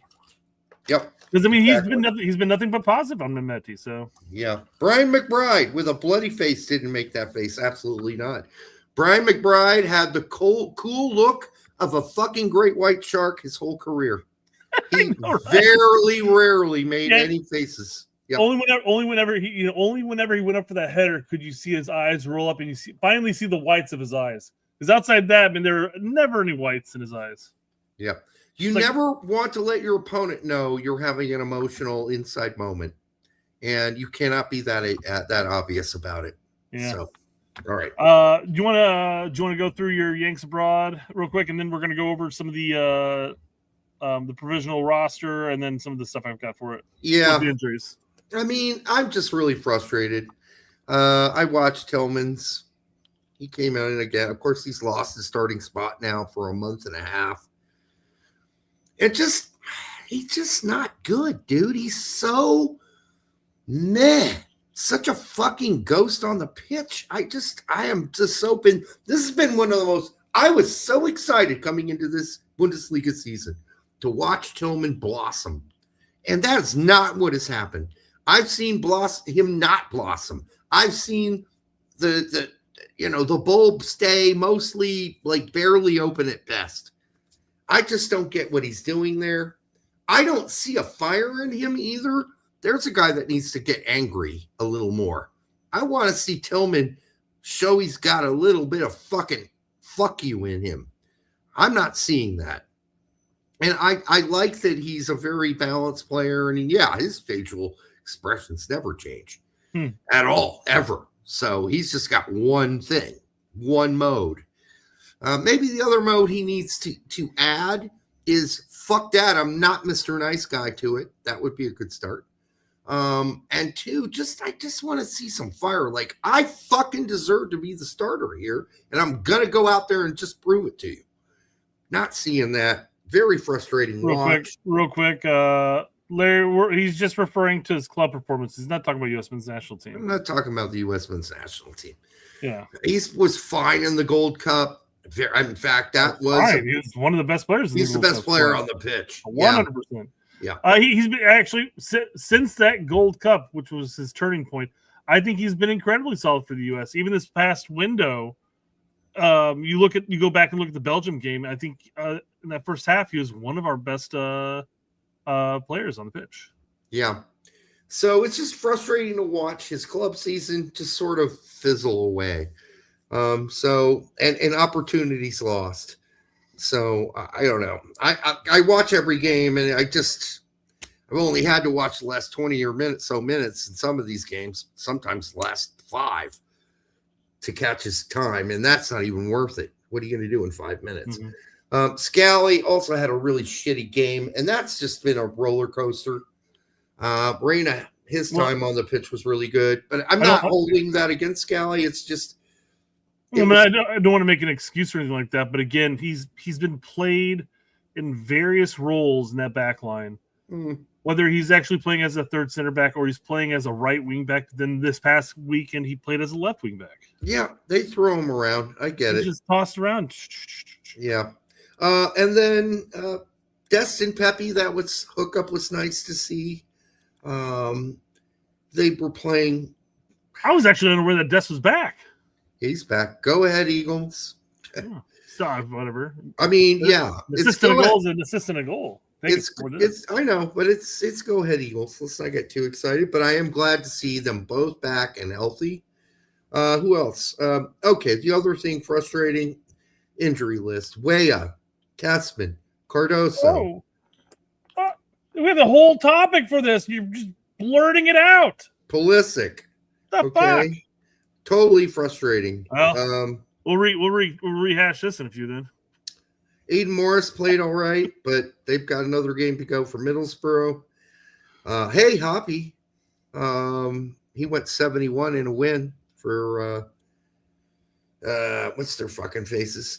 Anyhow, Busio, we already talked about 90, and this is on Friday, an assist and a win to clinch it. And Novakovic going down for Reggiana.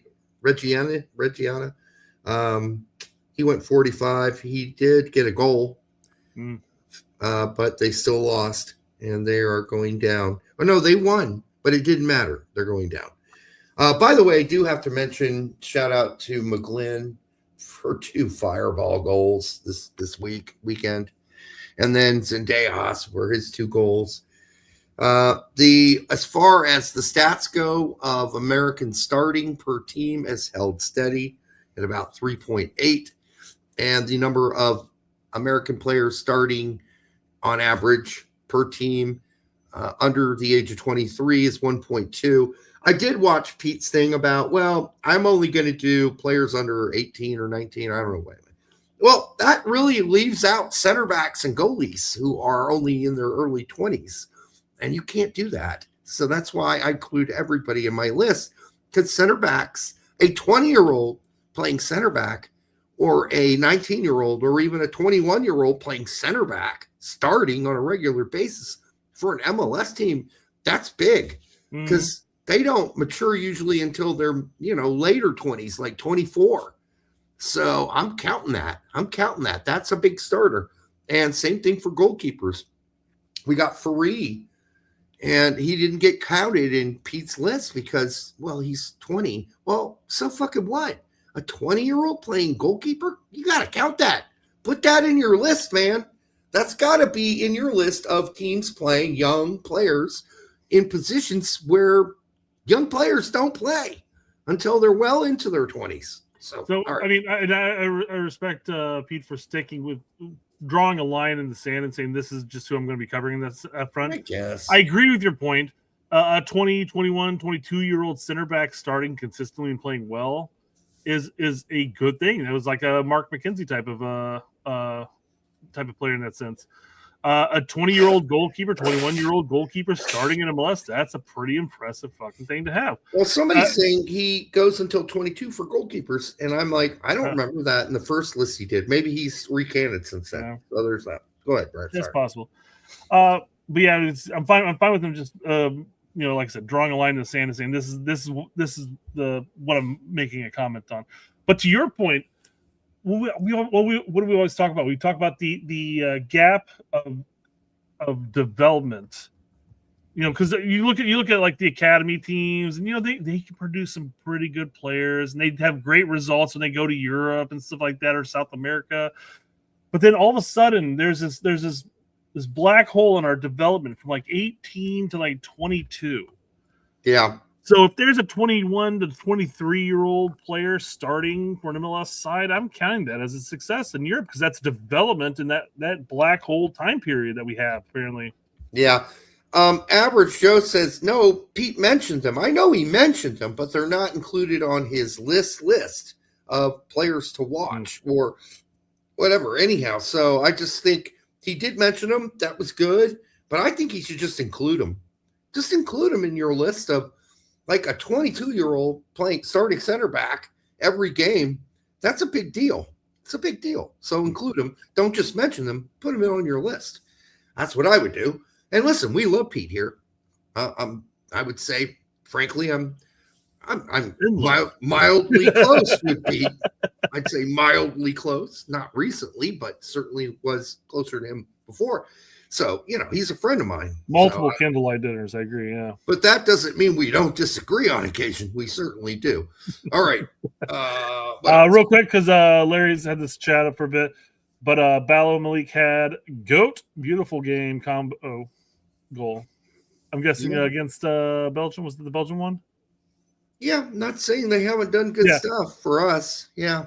So I just wanted to reiterate that point is that whenever Derek is saying like, oh, he's ghosted, he's too passive, blah, blah, blah, he's just referring to his time at Leverkusen. He wasn't referring to the U.S. men's national team where it's been an improvement. Right. Derek gay for Pete. I don't know. Pete's not really my type. You're pretty happy for him though, I think, aren't you? I'm more into the foodist, more into that. All right. Or fupas. Well, he would have to look more feminine for me to go for that. All right, and have big boobs. I thought you said the boob size didn't matter. No, it doesn't. Just some semblance of them. Yeah, like they're just growing or something. Yeah. Fair All right. Derek, Pete, and Spicy Jeff are super close. I don't think so. You guys can go out on double dates. I haven't seen Spicy Jeff for a while. He's not been on our chat, man. Not on our for a while. Yeah, he's WTF. He's been abandoned. He's totally abandoned us. Yep. You abandoned us. He's not called 11EX for nothing. Yeah, that's a good one. No. That joke, that's probably pretty worn out at this point. I've made it. Classic can never get worn out. Yeah, I guess so. That and Ice Wallow. Come. Sure you do. Yeah, that's a classic. All right. Let's hear about the provisionary roster real quick. Right. No details, but talks about them. And you have so many players scattered all over the world. What is it that your staff and Mauricio Pochettino are looking for heading into this World Cup with regard to player form and fitness? Well, it's a great question because it's our main focus. Obviously, the pool of players, it was clear, and our provisional roster, it's been decided already. So, again, what is the provisionary roster? I mean, at that point, is it 55 players? Because at that point, who cares about injuries? I mean, you already know what 55. Yeah, who gives a shit? You can throw 55 guys on there. You can go ahead and just throw, throw Cardoso on there. Yeah, even though he can't make it. Who can't make it? Why not? Yep. But the main focus, as I said before, is minutes, injuries, form. Form is more difficult to assess sometimes because it depends of the club level. An interesting comment to make there. No, but it's true. Yeah, no, but I mean, all the narratives that have been getting pushed recently, it doesn't matter where you play as long as you're playing. Well, that comment has always been jackassery, right? Because, all right, you play in Luxembourg. Fantastic. And you're the lead scorer in Luxembourg. Fantastic. Glad for you. But I'm sorry, it's Luxembourg. Well, that's the same comment we made earlier about Pulisic. Pulisic's going through a dry spell as far as scoring and assisting is concerned this 2026. Mixed results. But you have people that are out there saying, well, maybe Zendejas, or maybe Luna, or maybe Aronson going to start over. Aronson's scoring more goals this calendar year, Yep. Well, so, I mean, last I checked, by the way, there are Americans playing in Latvia and Luxembourg. Why aren't they getting call-ups? Yeah, why aren't they getting call-ups? Weird. All right. Yeah. Weird. Why aren't? Because you always get this argument. They could be playing in the third division in fucking Lithuania. People would say you need to call them up. Nobody says that. Nobody. No one says some guy playing in the third division in fucking Switzerland or Luxembourg should be called up. No one says that. The closest thing to that I can think of off the top of my head right now is Pukstas. How many people are going to the Croatian league saying, "Hey, we need this player playing in the Croatian"? No, he's playing well, and he's one of the top players in the team. Yes, he is in the Croatian first division, at least, not the second division, not the third. All these people are like, oh, these stupid Euro snobs. If you played in like the third division of Finland, they'd say you need to be. No one's saying that. No one. And when you exaggerate like that, it makes your argument fall apart and you become the idiot. Because nobody has ever said that. I have not found anybody asking for anybody playing in second division Europe to make this any national team. Well, yeah, my point to bringing up Pukstas in that sense is that I mean, outside of Italy and Bundesliga or Championship, that's different. I'm talking about the small countries. Yeah, I mean, you could sit there and say, well, here's this person. You have you had Griffin Yao and you had Reynolds at Waterloo, all that stuff. But I mean, you're going to have MLS teams, players or fans, let me rephrase this. They're going to sit there and say, like, well, geez, if MLS teams competed against Belgian teams, or Denmark or Danish teams or Croatian teams in their leagues, more MLS teams would do better than the league here. Right. So that's why I was trying to make an argument. I'm like, the closest thing I can come to the whole argument that the third division Hungary or Latvia or Luxembourg is Pukstas in Croatia. That's the closest thing I can make to that argument.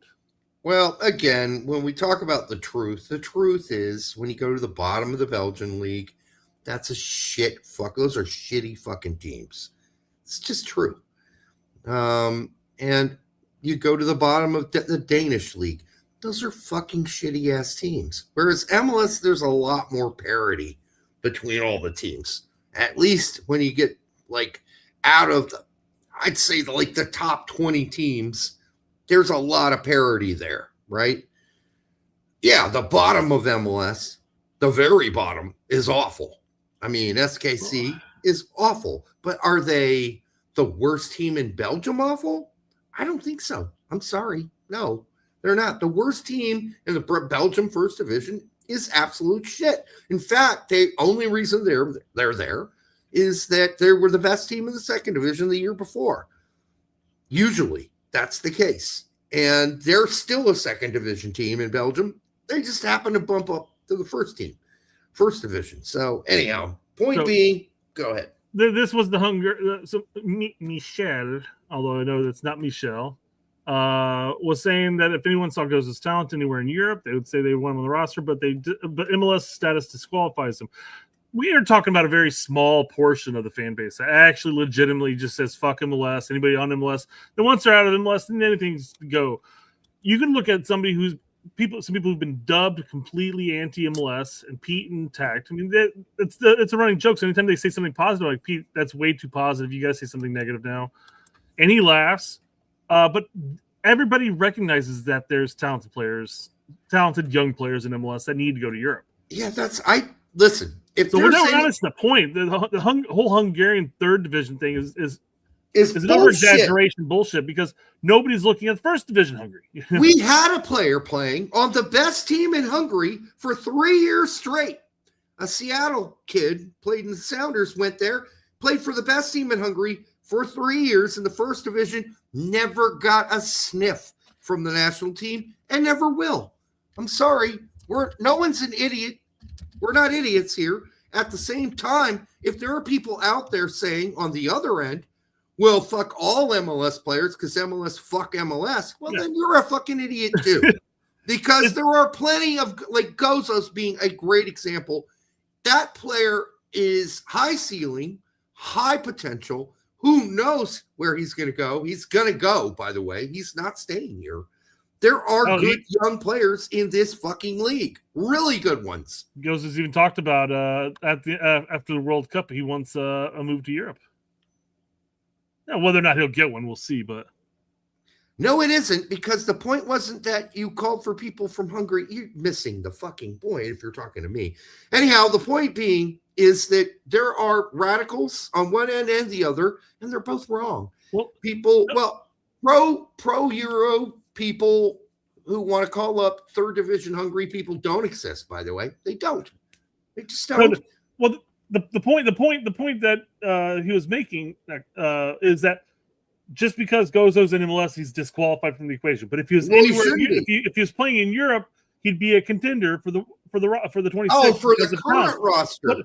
But I'm like, but the point is that it's not just anywhere in Europe. This is the argument that Donovan made. This is the argument. that Luxembourg, Michelle made. Latvia, yeah. Nobody's calling for random countries in Europe.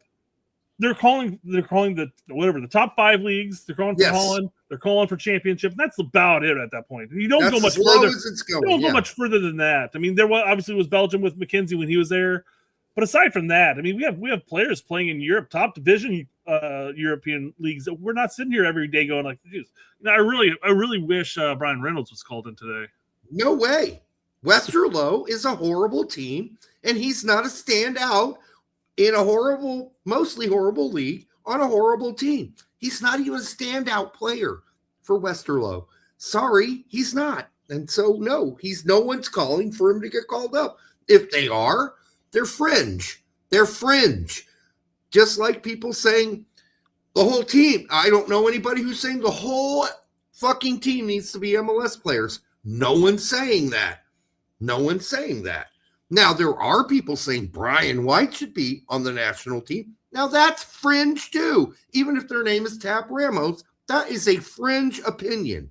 I don't know anybody outside of Vancouver and Tap Ramos and his co-host who are calling for that.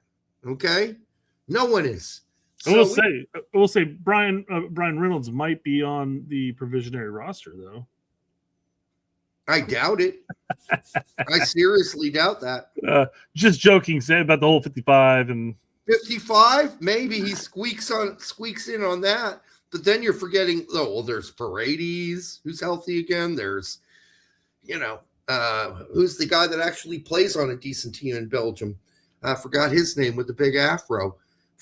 Used to be a Fulham player. Fossey, right? Like they're more legitimate players than Reynolds who could play out wide. So anyhow, Gozo needs to, I agree with and H here. He just needs to develop more. And he will. He will. And he will be, if he does, a shoo-in for coming World Cups to, how many? I don't know. It'll be interesting after this World Cup and we see whoever is going to be our next coach. I would wager that you're going to see a bunch of these young, promising youth players are going to get some early call-ups. Yes, they will. Just don't go to fucking England.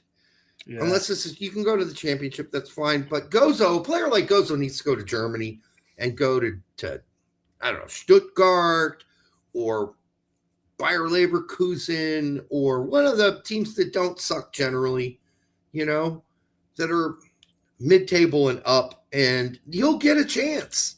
Don't go to Bayern. You're going to get a start there. Dortmund, that'll be a bitch. But the rest of them in the top 10, top 8, those are an option. Go there. Don't go to fucking the Premier League. Just don't do it. Don't do it. And don't go to a fucking promoted team in the Premier League. Do not do that. And if you're going to Holland, go to Feyenoord, PSV, Ajax, the reliable ones. Tony suggested a team in Holland. Don't go to Go Ahead Eagles.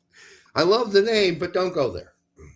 That's not a good place. You'll be a star. I mean, Aronson was a star. Paxton Aronson was a star on his Utrecht team.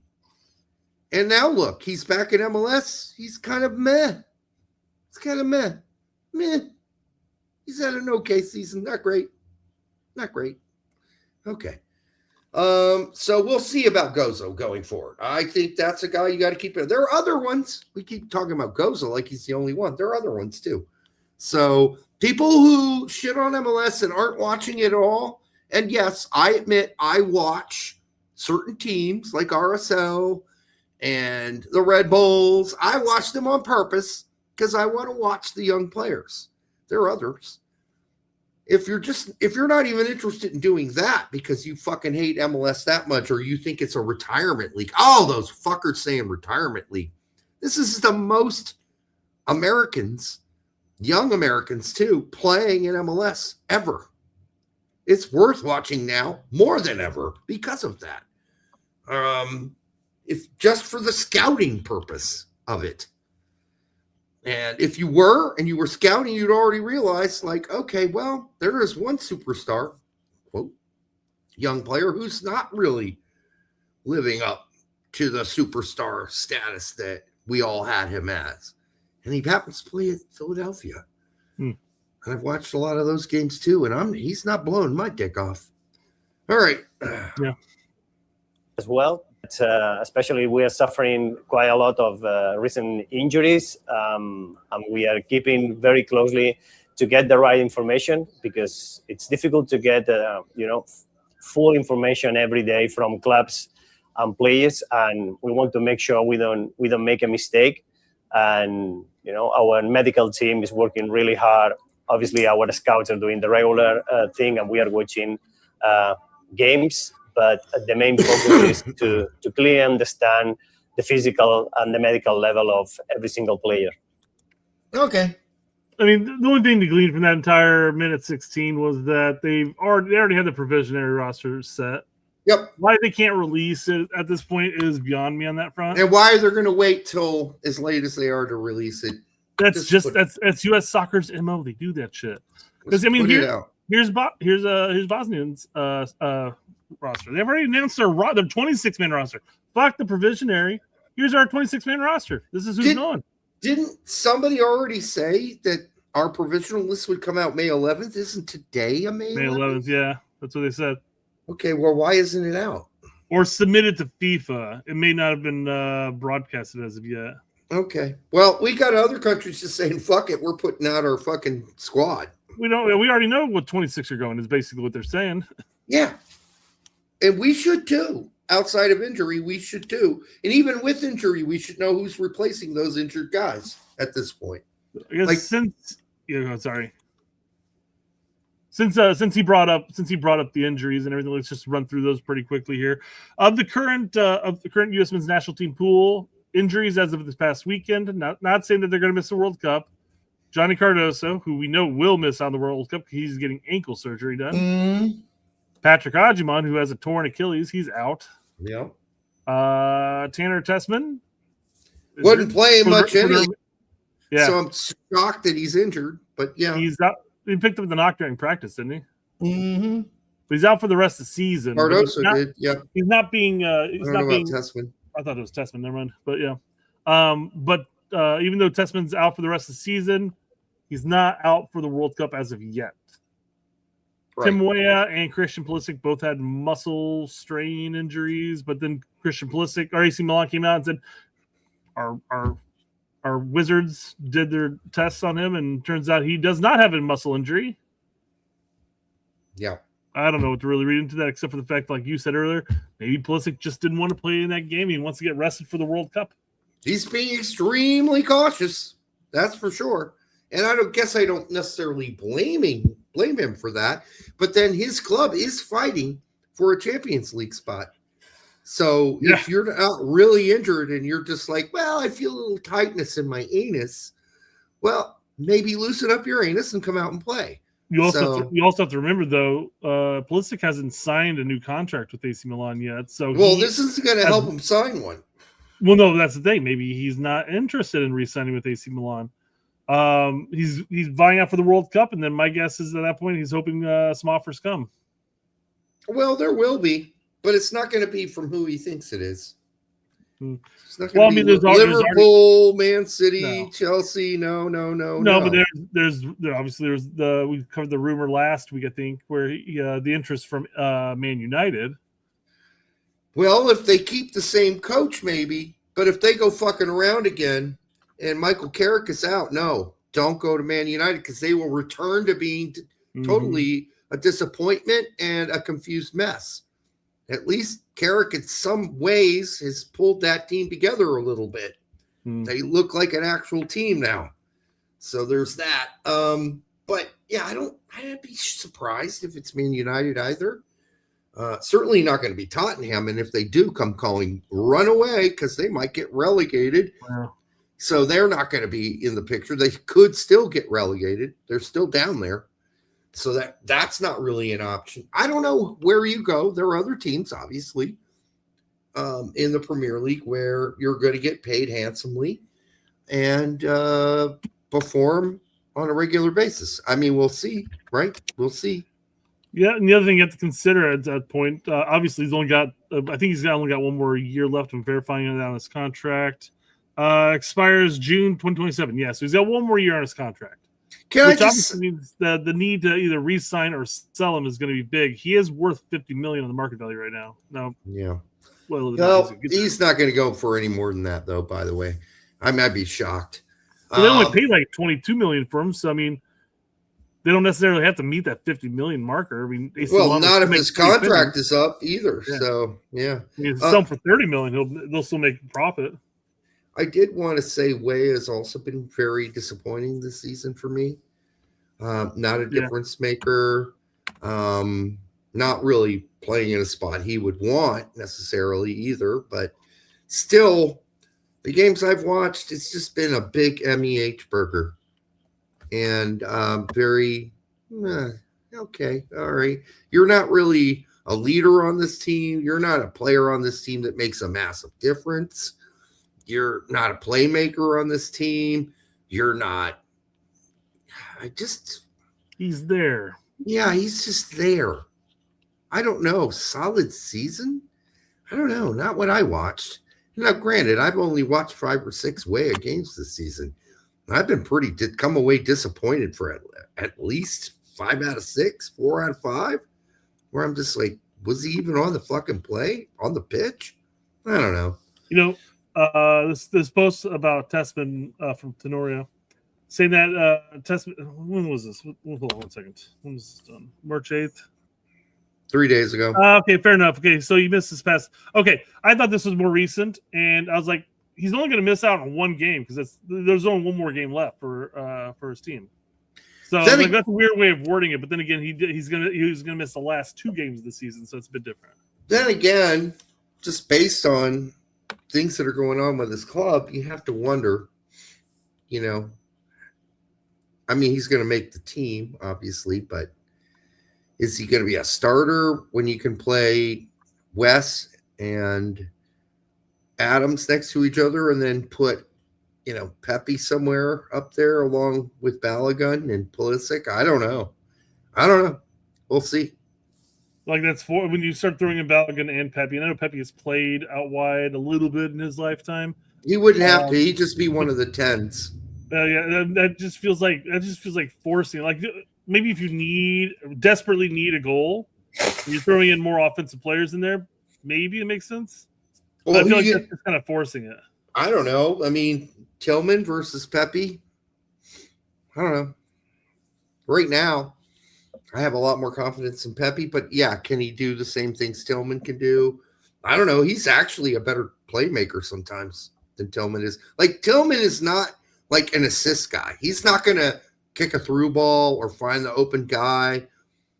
I don't know. He's more of like a finisher in the box this season when he did play, and then pretty much a ghost after that, except for were there a couple games where I'm like, yeah, you go, man. Malik kicking ass out here. Yes, there were.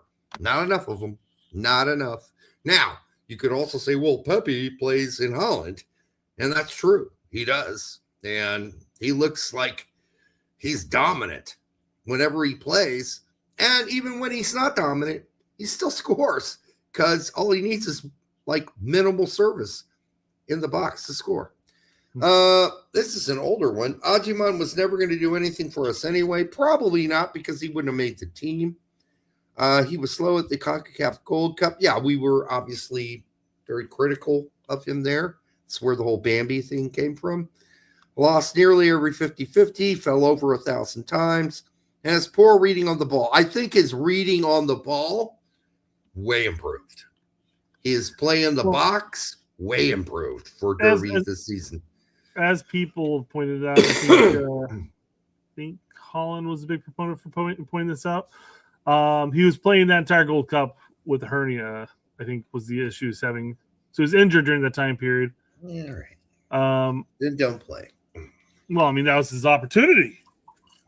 I don't think opportunity to shine. You take it. I don't think that hernia made him fall on the ground 1,000 times. I think what we saw from Ajima in the championship pre-injury would have been something more along the lines of what we would have expected from him if he were to make the 26. Now, we talked about earlier, if Haji and Ballo and Pepe are all healthy, I don't think Patrick's making it. But you never know with Poach which way he'd go, which way he flies in there. You could have said at one point, Ajiman is the best guy in the box if you're crossing in balls. I am now thinking to myself after watching Pepe this season, I don't know if there's a better header. Pepe's good in the air. Yeah. He is not only just good, he's been fabulous. Yeah. Everything that hits his fucking noggin goes in. Everything. So do you really? It's not like Pepe's short. I think he's 6'1", 6'2". I mean, he's a fairly large mammal. He's thinner. He's not 6'6", like, or 6'5", or whatever Ajiman is, but he's still deadly in the box. So do you really need another box killer when you got Pepe? No, you don't. Pepe can fill that role. If you want to bring a guy in the last 10 minutes when you desperately need a goal, you bring in Pepe. Mm-hmm. So you don't need him necessarily. And even Haji Wright is pretty good in the air, by the way. He scored multiple heading goals this season. So there's that. It's just, yeah, I mean, at that point, it's coming down to who you value more. And, I mean, Haji's always been, an anchor when he plays for us. He's been good when he gets his opportunities. He was named championship team of the year this year. Yeah. He's getting promoted to EPL. I mean, again, with even though Patrick has had a solid season in the championship, I'm just saying that if all four of them are healthy and one's got to get left off, I'm assuming it's going to be Ajiman. Yeah, I would too, just based on the fact that Haji Wright won whatever scorer of the year. And this is not to denigrate Ajiman in any way. I think he did way better than a lot of those people who were negative about him going to the championship and just counted him out immediately. And what did we say on this show? Day one, when he went to the championship, I said, another prognostication, he's going to do just fine. I said he'd score 9 goals. I think he scored 10. Right? I think he ended up scoring 10. And that's he could have gotten 12 by now had he not been injured. So I said 9. He ends up with more than 9. So I didn't think he'd be that horrible. Yeah. Yeah.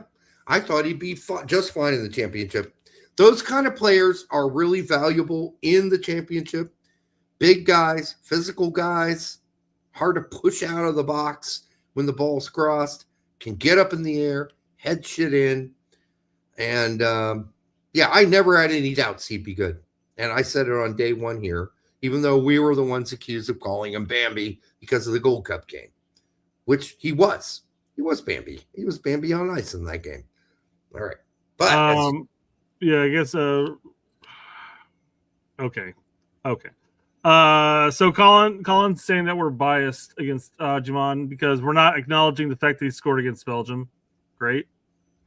We just stroked Patrick's cock for the last 5 minutes. I don't know what you would expect from us there, Colin. We've given him nothing but props. Do I actually have a goddamn negative word about him? Do I have to fly to Derby and actually suck his cock physically? Jesus Christ! All right, next. I mean, I sometimes I do feel, Colin. Sometimes you hear something and then all of a sudden your ears just shut off and don't listen to a damn word we say afterwards. Yeah, because we gave him nothing but compliments for like the last 2-3 minutes. We're just saying if those four are healthy, Ajiman's probably not going. No, you didn't. You just pretended he could hit headers. No, we didn't. That's you. That's what you heard. That's what you heard with your brain, which is turned off. It only gets to hear through your filter what you want to hear. You want us to glaze him all across the block. No, we were pointing out his strengths. So get over it. Get over it. Get over yourself. I'm worried for the World Cup too, but mostly because the group is a lot tougher and balanced than many think it is. You're correct, Morgan. Paraguay, Australia are extremely disciplined teams. They are. And this U.S. has no mentality. Yes, that's been the whole problem with this team, is their mentality. Well, and the leader of the team brings that weight and that albatross with him. And it affects others. So, yeah, I'm worried about it too. Yeah, we talked about this when the World Cup groups were announced. And people were like cheering, like, oh yeah, this is a great group for us. And we're like, okay, well, it's a great group in the sense that we could beat any of these teams.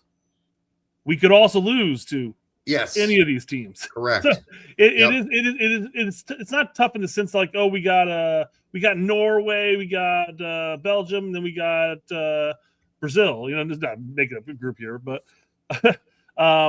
they're definitely tougher groups than us with heavy favorites.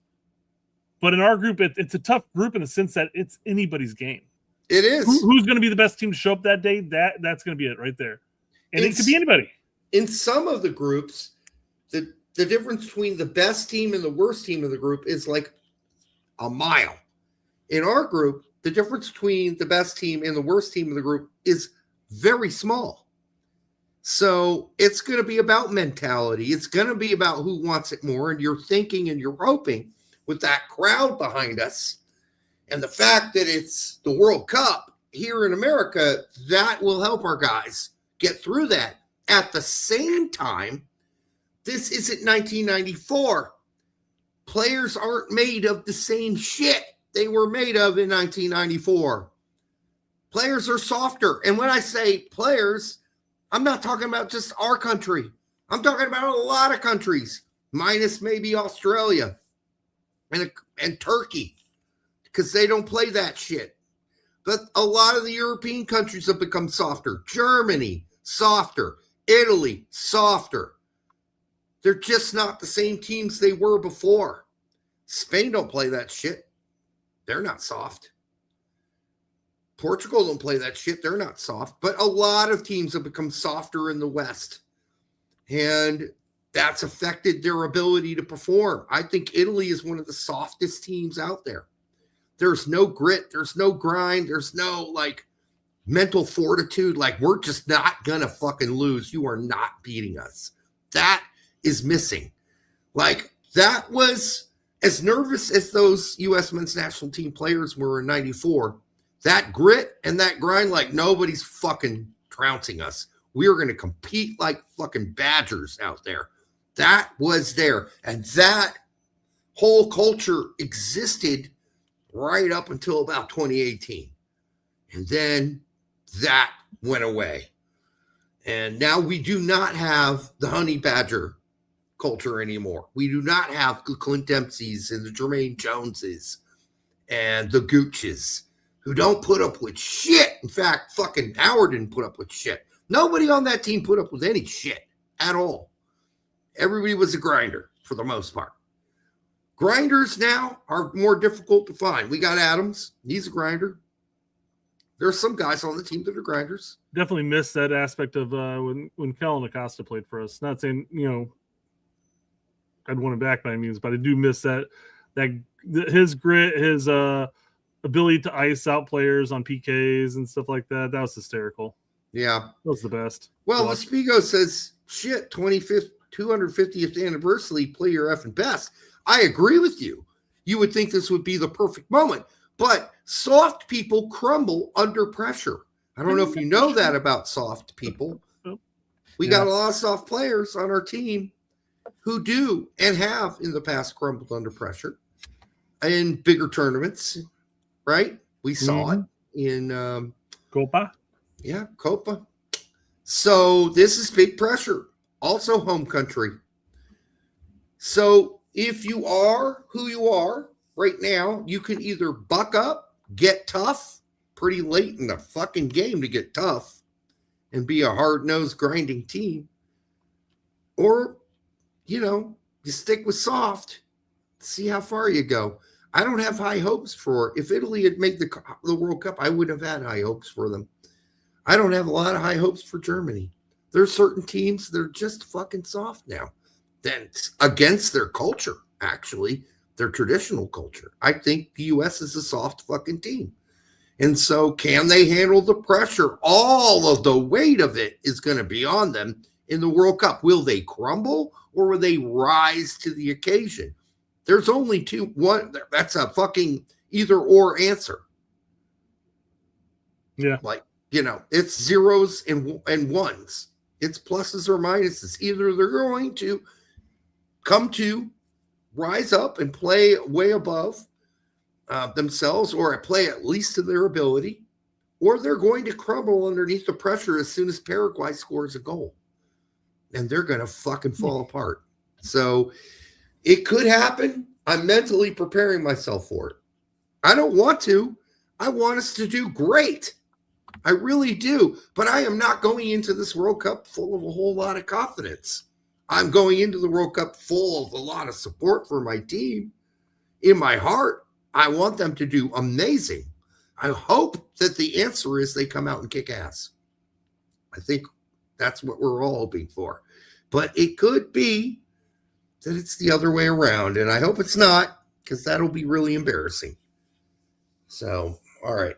Is Turner or Freeze weaker or softer? I don't think either of those two guys are super soft, but of the two, I would call Turner a little bit more susceptible to the softy thing. I think his confidence can shrink from like really easy. His confidence can go out the window with a bad game or a series of bad games.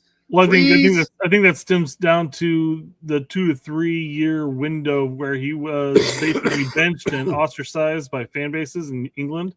Yeah. For good reasons too. I mean, he had some mental lapses that cost Forrest points and a much needed season of needing points. So I think that's wearing down his mind. Whereas Freeze has been nothing but a starter for New York City, and all of a sudden now he's number one for U.S. men's national team. Freeze is susceptible, I'm sure.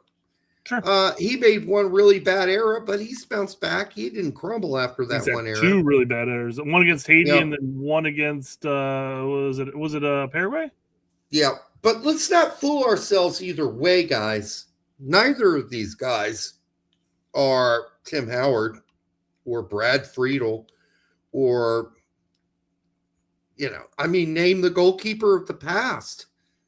None of them are that. Like those guys were Tony Meola.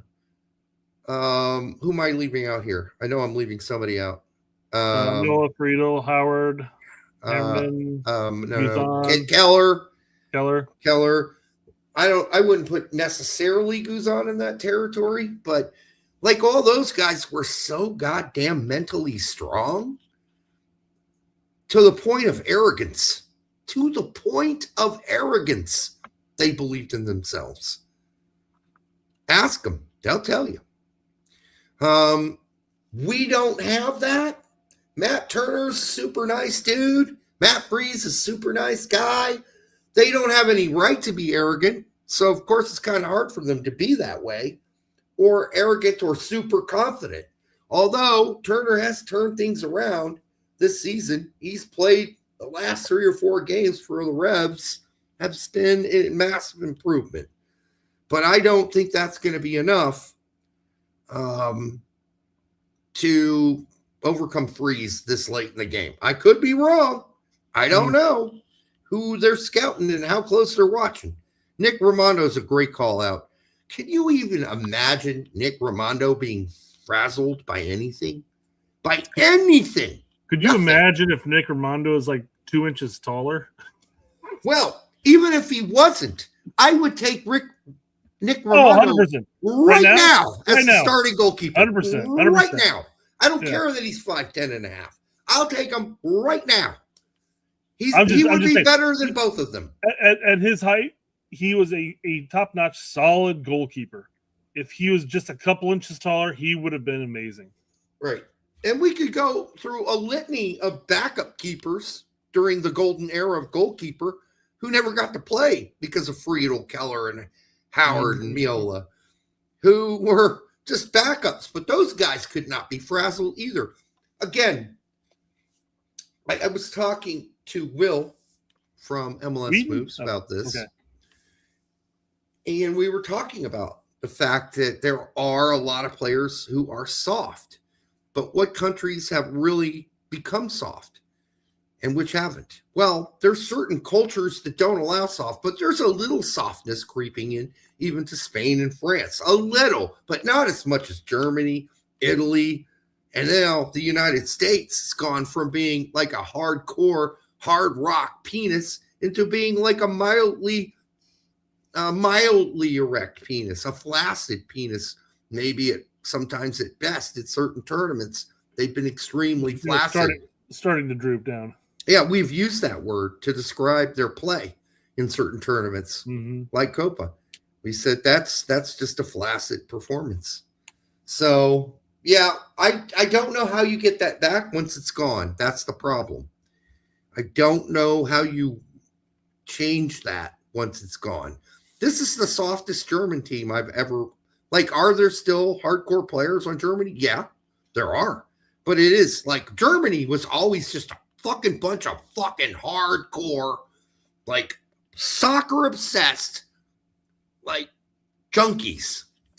What's the phrase? The phrase is like what? It's a hard times create hard men create babies. Good times create soft men create hard times. Yes. Yeah. So it's circular. Yeah, it is. Well, we'll 12, see. 12. It's 12 inches around. Think about it. And I know the guys don't like being called soft, obviously. Don't be soft. But they're not all soft on our team. But they hate that. They really do. Hey, idiots don't like being called idiots. That's fine. Don't be soft.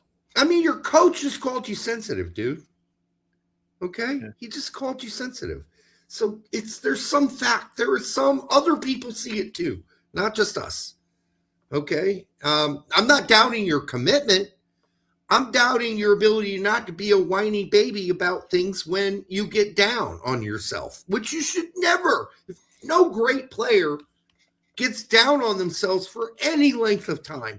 You had a bad game. Maradona went out, sniffed a few lines, smoked a fucking joint, probably did some heroin, drank a few beers and went to bed and came back 3 days later and played a fucking great game. All right?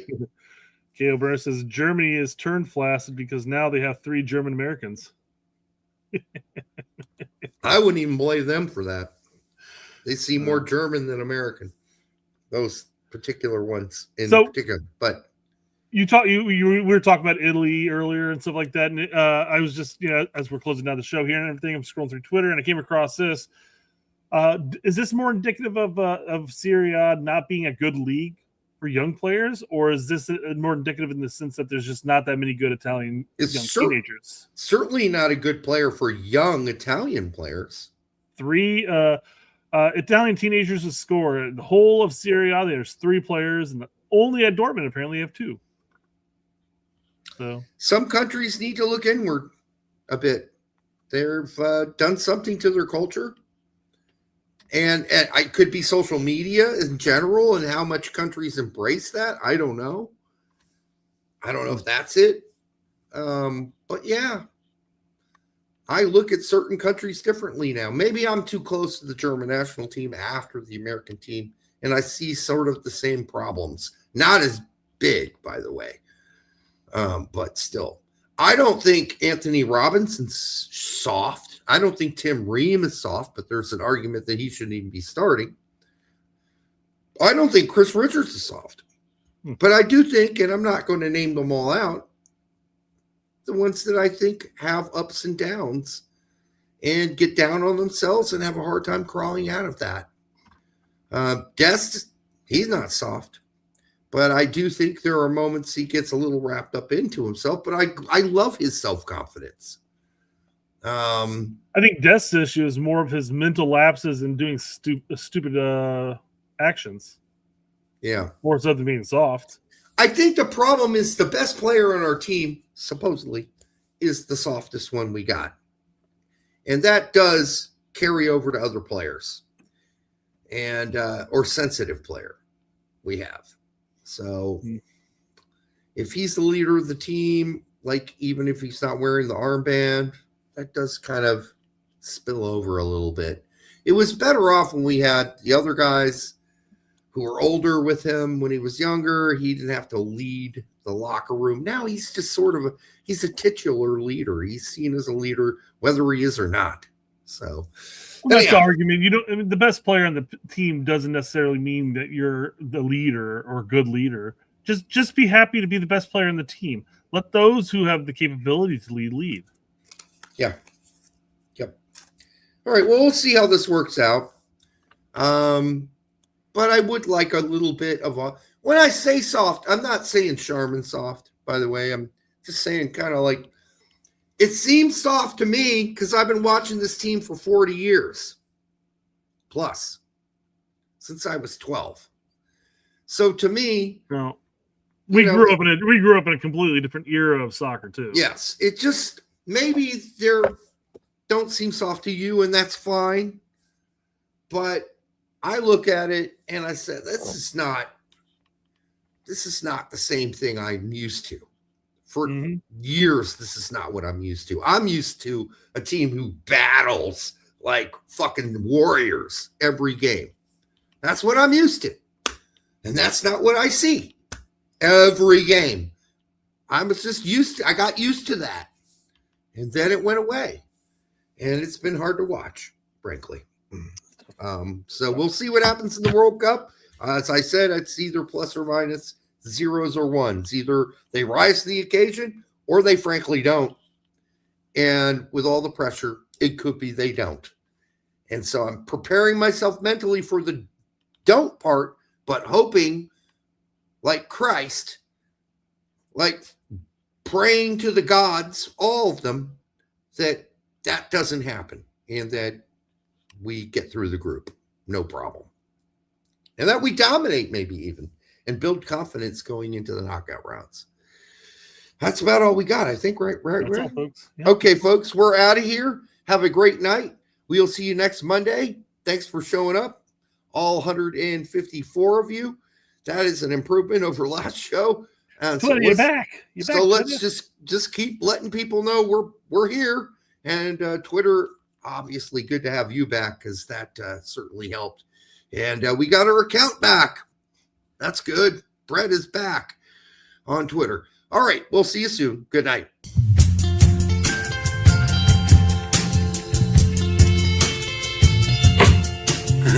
That hurt. Welcome to the post-match press conference of the match between.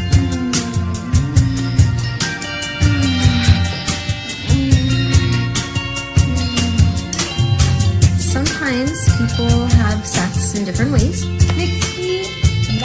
And one way is a type of sex called oral sex. It's really good. You know, I don't particularly enjoy it. set the right tone, set the standards. No, it's not one of my favorites. And knowledge and also experience from different people. And Only if you're doing it right. I am very good. Every man thinks he knows which positions women love, but most are completely wrong.